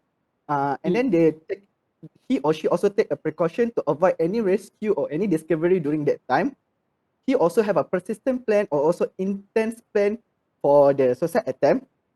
He also have a distress, and then the patient regret of surviving after the event. He regret that he or she still survived. This also indicate that the patient have high risk of suicide. Other than that, we also have to check whether the patient have any social support or family support. This also might risk to patient have another suicide attempt. Other than that, after we assess all these things, it's really crucial for us to check for the protective factor. So for the protective factor, if we follow the CPG of suicide, they have a two type of protective factor: internal protective factor and also external protective factor. So it is really good for us to go through this protective factor to make sure that the patient have a lower risk to attempt suicide again. So for I just gonna say a few things regarding the internal and external protective factor. So for the internal protective factor, we can ask whether the patient have a good coping or also a good problem solving, whether the patient have ability to seek or to access for any help, whether the patient also fear of that suicide itself. And then for the external protective factor, we can ask whether the patient have a good peer group or good family support, or whether the patient have children that protect them for killing themselves, or whether the patient have pets, their loved pets, to act as a protecting factor to uh, to make sure that they didn't attempt another suicide attempt. So basically for the history, so it's really crucial to make sure all the things that I mentioned to be accessed during your first assessment of the patient come to you with a suicidal attempt. Okay, next, regarding the physical examination and also the MSE. Basically, for the physical examination and also the MSE, usually patient that suicide attempt came with depression. So we can look for the MSE whether the patient have any depression sign or sign like what we mentioned in the morning just now. And then we look for any self-harm, like we can see at the wrist, any scar or any scar at the wrist or also at the neck.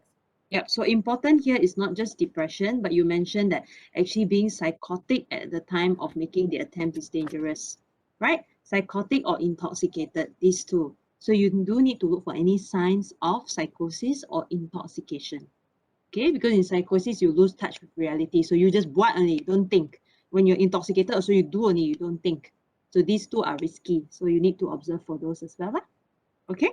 All right. Yeah, good. So say if you have a case where it's MDD with a suicidal attempt, you must take some time to assess this suicide attempt, which is why I put this extra slide here. In case you have that, some of your time is assessing the depressive state, and then you ask for mania or tak ada mania. So you continue assessing the depressive symptoms, the depression, but you also need to spend a bit of time assessing the suicide attempt. So you can use this for your plan of management when you present after that. Okay? Right? Okay, carry on. All right. I just want to add on a bit regarding what Dr. said just now. So for the history, it's also important to rule out whether the patient are taking any alcohol or any drugs during attempt. Because when the patient taking any alcohol or drugs, so it increase the risk of doing the suicides. So next, for the investigation, we can divide into biological and also psychosocial. So basically, for the biological, we can do a urine test to do a drug screening and also a renal profile just to before we start any medications for the patient. For the psychosocial, like the doctor mentioned this morning, we can use a back suicidal intent scale to assess the patients. All right. Next, let's move on to the management. So basically, for the management, how we consider this patient should be hospitalized or not, we can, based on the risk that I mentioned just now, if it's moderate and also a high risk patient, then it's, we have to hospitalize the patient. But if you're poor, then we can treat the patient as outpatients. So if the patient come with you with high risk of suicidal patient, we can do a ECT followed by SSRI. And then we put the patient under a suicide cautions, like the doctor mentioned just now. Put the patient under a close monitoring. We can ask the nurse to monitor the patient. They have also the forms. This if I'm not mistaken, is a monitoring forms. They got like fixed how many minutes the nurse need to check the patients every 30 minutes, and then what they are doing during that times. And then we also have to make sure the environment that we put the patient in the ward is a safe environment. Doesn't have any sharp object or any object that can bring harm to the patients. Good. Next, for the biopsychosocial, we can determine the risk and also choose appropriate intervention. Like if some example, if patient presented with underlying depression, so we can treat the depression by giving SSRI and etc. So like this morning, doctor already said regarding the safety. So what actually a safety is a suicide assessment 5-step evaluation and also triage. So inside this 5T, we have the first one is identify any factors. So this one is like what I mentioned just now, note those that can be, note the risk that can be modified and also reduced. And number 2 is we identify the protective factor, same what I mentioned just now. Number 3, a conduct suicide inquiry with the patient suicide thought, plan, also behavior and also intent. This is this slide actually is more to suicide attempt. Okay, suicide attempt we have suicide plan and also suicide intent. So this a few different question you can ask the patient regarding the suicide plan and also suicide intent. This is before the attempts. All right. So number 4 is determine the risk level and also the intervention. Determine the risk, choose appropriate intervention, and also address it and to reduce the risk. And the last is document, assess the risk, rational intervention, also follow up for the patient. This is the current management we use for patient that come with suicide attempt. Yeah, right. Good, good. So remember that any tool you use, even your back suicidal intent scale, it's really not a full prediction of future suicide. You know, it's even the world suicidologists admit that we have no single tool to just say, okay, this person confirmed will commit suicide, right? But it is to guide your management. All these scales you use will tell you, okay, should I admit this patient or should I let this patient go home? You know, and things like that too. It will determine your management. It will guide your management. All right. So it's not to say like a super predictive tool to predict the future kind of thing. No. Okay. All right. Good. Good, good. Thank you, Rashid. Any questions? Ask as we go. If not, we move on to the next. The next one.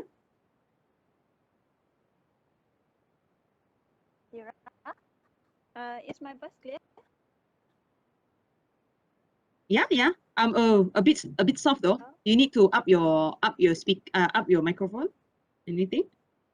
How about now? Yeah, better. Okay. I'm going to present about the neurodevelopmental disorder, which consists of autism spectrum disorder and autism disorder. For history, we can ask about three domains, which is social interaction, communication, and also restrictive repetitive behavior. For social interaction, we can ask the mother of the child whether the child have lack of response to other people emotion or unable to interpret social cues, inability to form social attachment, like hard to maintaining or understanding relationship.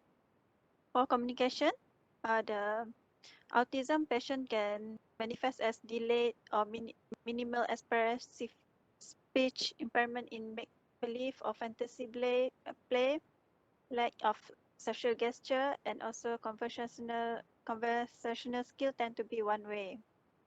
And for restricted repetitive behavior, the patient can have a stereotype or repetitive motor movement like lining up toys, have tendency to resist change from rigid daily routine, preoccupation with specific interests, and inability to adapt with new environment.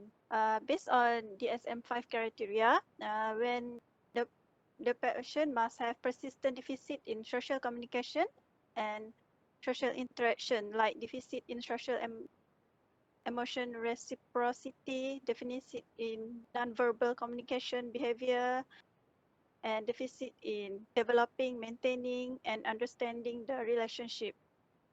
For restrictive repetitive pattern behavior, the patient must have at least two of the criteria.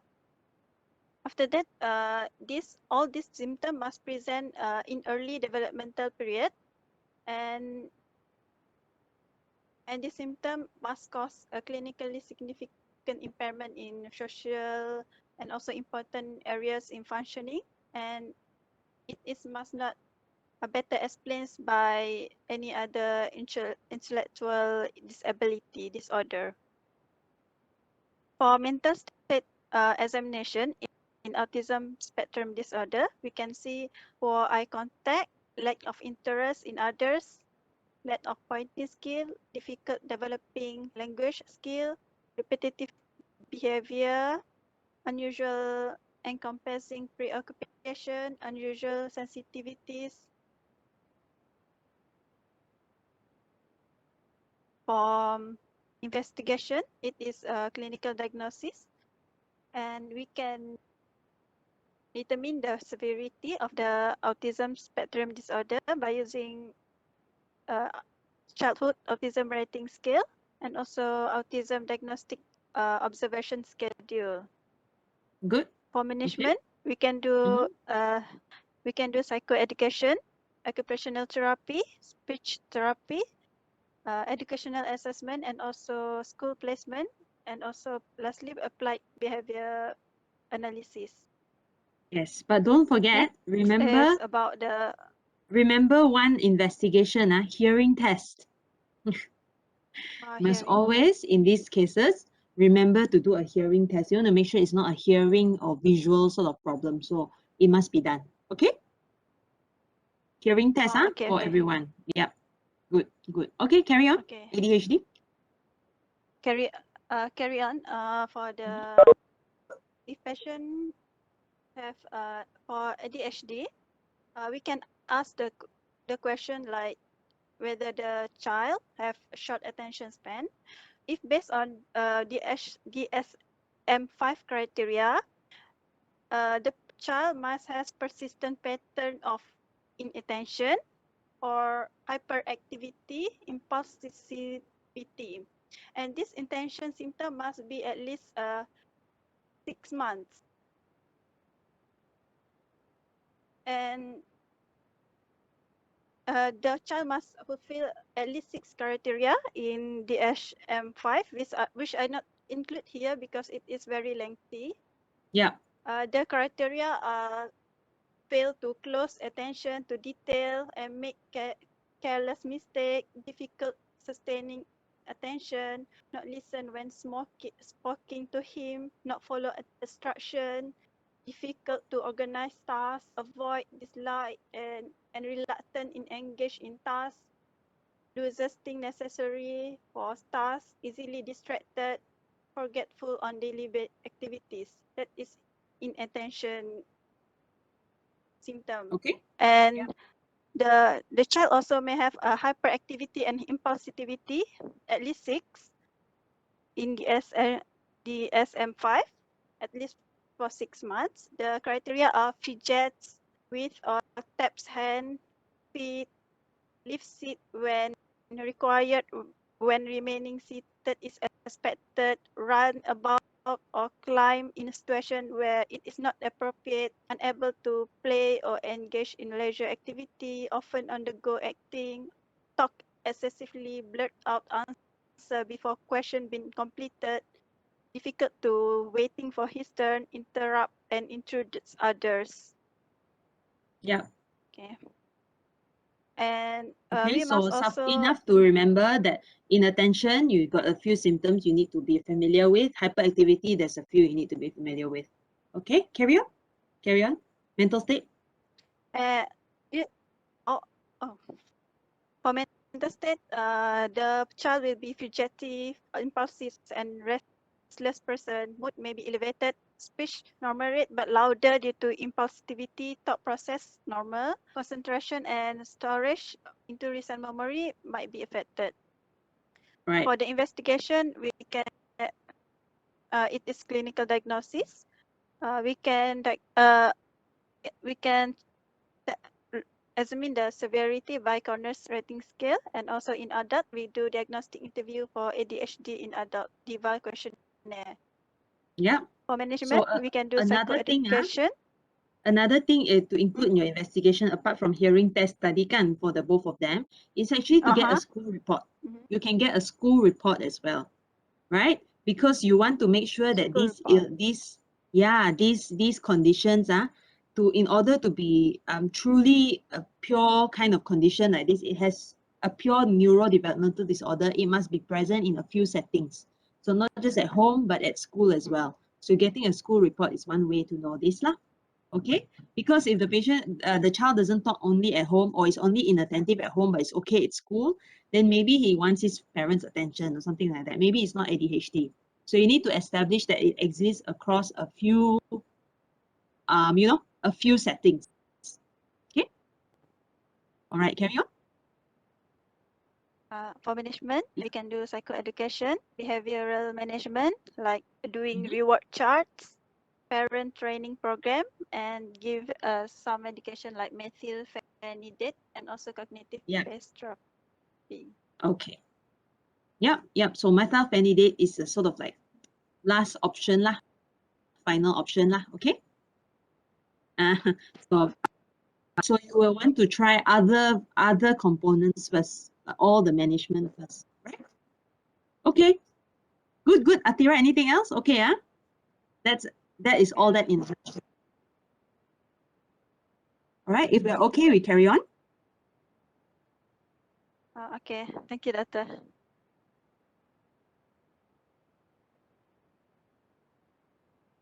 Good evening, Doctor and everyone. So as Hello. Doctor has mentioned just now, it is crucial to always rule out organic causes when someone presents with psychiatric symptoms, such as in hypothyroidism, they can present with depressed mood and difficulty in concentrating. So we should always ask for other hypothyroid symptoms, such as cold intolerance, or if they are having any constipation, as well as if there is any unintentional weight gain. We can then perform a thyroid examination to look for any signs of hypothyroidism, such as delayed reflex, any swelling of the legs, as well as any reduce in pulse rate.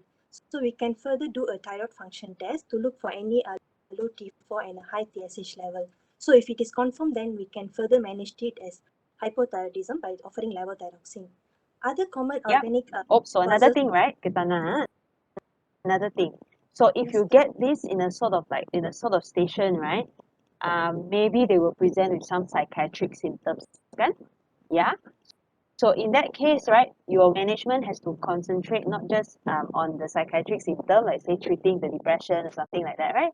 But we also want to make sure that the thyroid gets treated. So make sure they are referred to the relevant treating doctor for thyroid.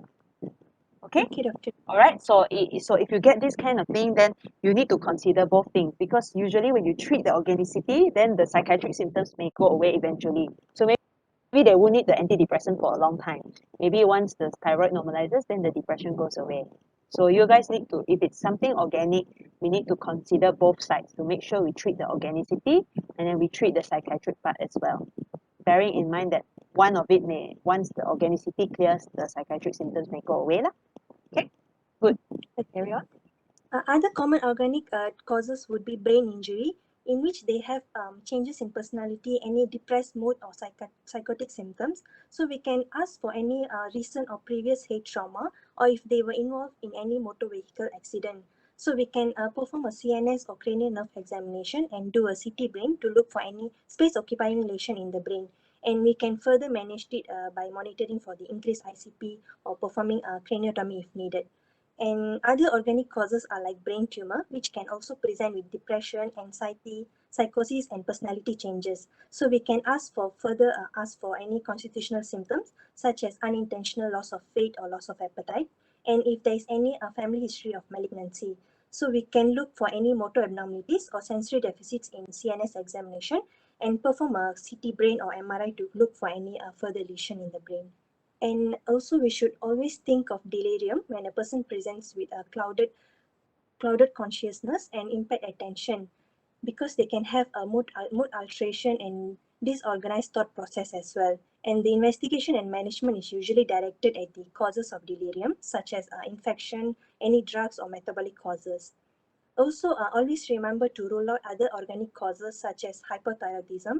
In case of like in panic disorder when they present with palpitation, or subdural hemorrhage, any intracranial infection such as encephalitis, or normal pressure hydrocephalus, in which they can present with alteration in behavior such as in substance intoxication.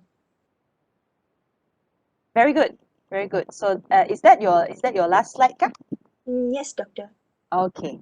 Okay. So Gritana has given you a very quick, brief overview of what's important for the different conditions. Your psychiatric management will depend on the condition.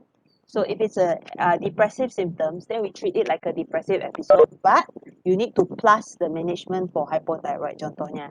If it is a psychosis with a brain tumor, you treat the psychosis, yes, but you must add on the treatment for the brain tumor.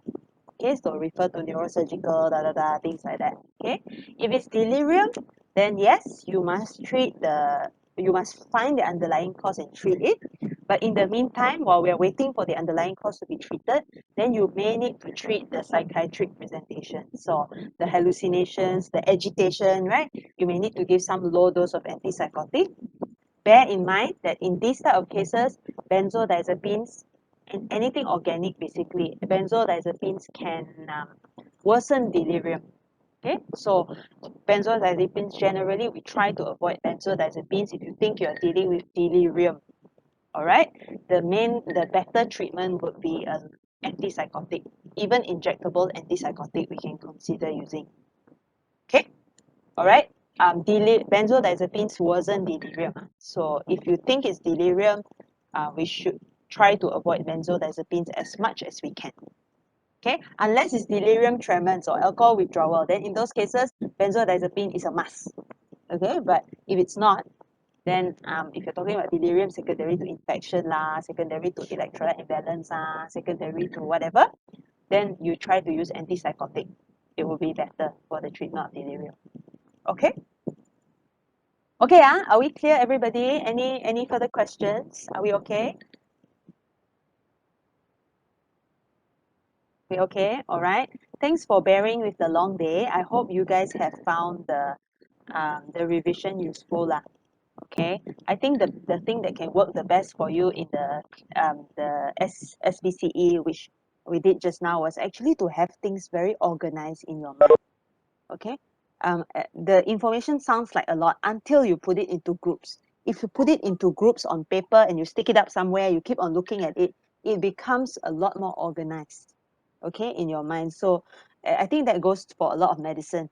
Organize your thinking. If you just think about it as all over the place, then memang very, very difficult. There's just too much to cover in medicine.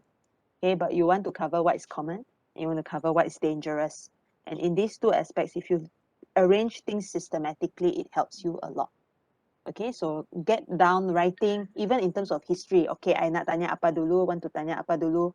You know, try and group it into groups for you to remember better. Okay? All right, okay, guys, I hope you find it helpful. If you have any further questions, you can feel free to email me, or you can get in touch via Shafiq.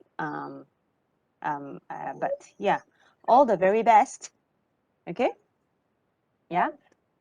Oh, what is the choice of antipsychotic in delirium? Any antipsychotic, usually. No lah. Haloperidol has been around for a long time, so we use haloperidol a lot. Low dose. It tends to be well tolerated even in people who have a lot of comorbids because it's been around for a long time. Okay, so we tend to use that. We may use olanzapine, we may use risperidone sometimes, but yeah, it's just those few lah actually. The others, like of course you don't use clozapine because it's very risky, right? For people with comorbids, we try not to. People who have cardiac conditions and like increased BMI, a lot of metabolic syndrome, we try not to use olanzapine if we can. Okay, so that's why haloperidol ends up being the one that we use a lot. You may notice that we use it a lot. But any one of this is okay. Any one of these, okay. Just avoid benzodiazepines, okay, because benzos worsen delirium. Any further questions? Yeah. Okay. If there are no further questions, I do wish you guys all the best. Remember, just think about things systematically. Okay. Work at things in a systematic way. When you feel like tengah kalang kabut in the exam, think systematically. Think in all the categories that we try to present things today. Okay. We try to make it very, very systematic. Make it systematic, and then it will do you good lah. Anything known as acute drug regimen? Yes. If you have agitation in schizophrenia and you are very, very agitated, yes, there is such a thing as an acute regimen. Usually it's a jab of an antipsychotic and a jab of a benzodiazepine. But we tend to use acute regimen in people whom we are sure has psychiatric disorder. Contohnya schizophrenia in relapse, bipolar disorder in relapse, very, very agitated, you know, like tearing the whole ward down. Yeah, then we will use a jab acute regimen. Yes, it's usually a combo of antipsychotic and benzo in injection form. Okay, but we generally don't use acute regimen for other things, other conditions. Yeah, we try not to lah, unless patient is like too agitated. All right. Okay. All right. If everyone is okay, then all the very best. We will see you during the exams, okay? Okay, Thank you, Doctor. All right, Thank you, thanks, Doctor. guys. Thank you, Yes, Doctor. Thank all the you. best. Yeah, feel free to email with any questions, thanks, guys. Thank you, Doctor. Guys.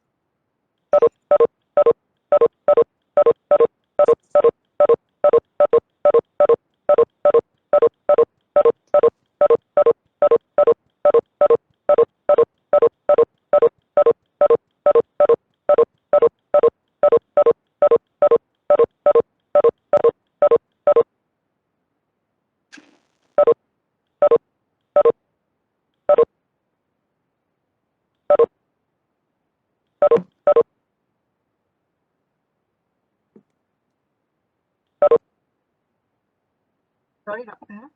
Oh, yeah? My name is Eliana. I just want to clarify if patient with present with stroke, patient with stroke, have episode of stroke before, then present with memory impairment. Is it Yeah. vascular or Alzheimer? Yeah, so it could be either one. It kind of depends. It kind of depends, you see, because have you heard about how people lose their memory in vascular dementia? In vascular dementia, there is a term called stepwise deterioration. Have you heard of it? Yes. Yeah, so stepwise deterioration is like with every stroke, you lose one skill. Then turun, it's like you take one step down. Then another stroke, then you lose one skill. So another mini stroke and you lose one skill. So if you lose skills suddenly in a deterioration and then it maintains for a while, and then suddenly he loses the skill again and then he maintains for a while, right? Then that can be a vascular type of dementia. So in that case, then you would think that it's more likely to be vascular dementia, especially if the comorbids are poorly controlled as well. Okay, so in this case, if after a stroke, immediately after that, he just suddenly loses a certain skill, then maybe that is vascular dementia. Yeah, but if he was okay right after the stroke, and then over time, he starts to gradually lose something in a not very stepwise deterioration style, then it could be Alzheimer's. Now, to add to your confusion, no, so as not to make you confused lah, not to say to add to confusion, to add to any possible confusion, sometimes there is mixed dementia. So that one is even more risky, mixed dementia. So I think that is like beyond your level lah. Okay, it's enough for you to know what is the typical pattern of vascular and what is the typical pattern of Alzheimer's, and that which one is more likely to be the case. Okay, I hope that answers the question. Yeah. Okay, is methadone maintenance therapy only used in opioids? No, opioids only, because methadone is a substitute opioid. It is a derivative of an opioid. So it's yeah, it's only for opioid. Okay. All right. Thanks, guys. Then. All right, now all the very best. We will see you at the exams. Yeah. All right. Thank you.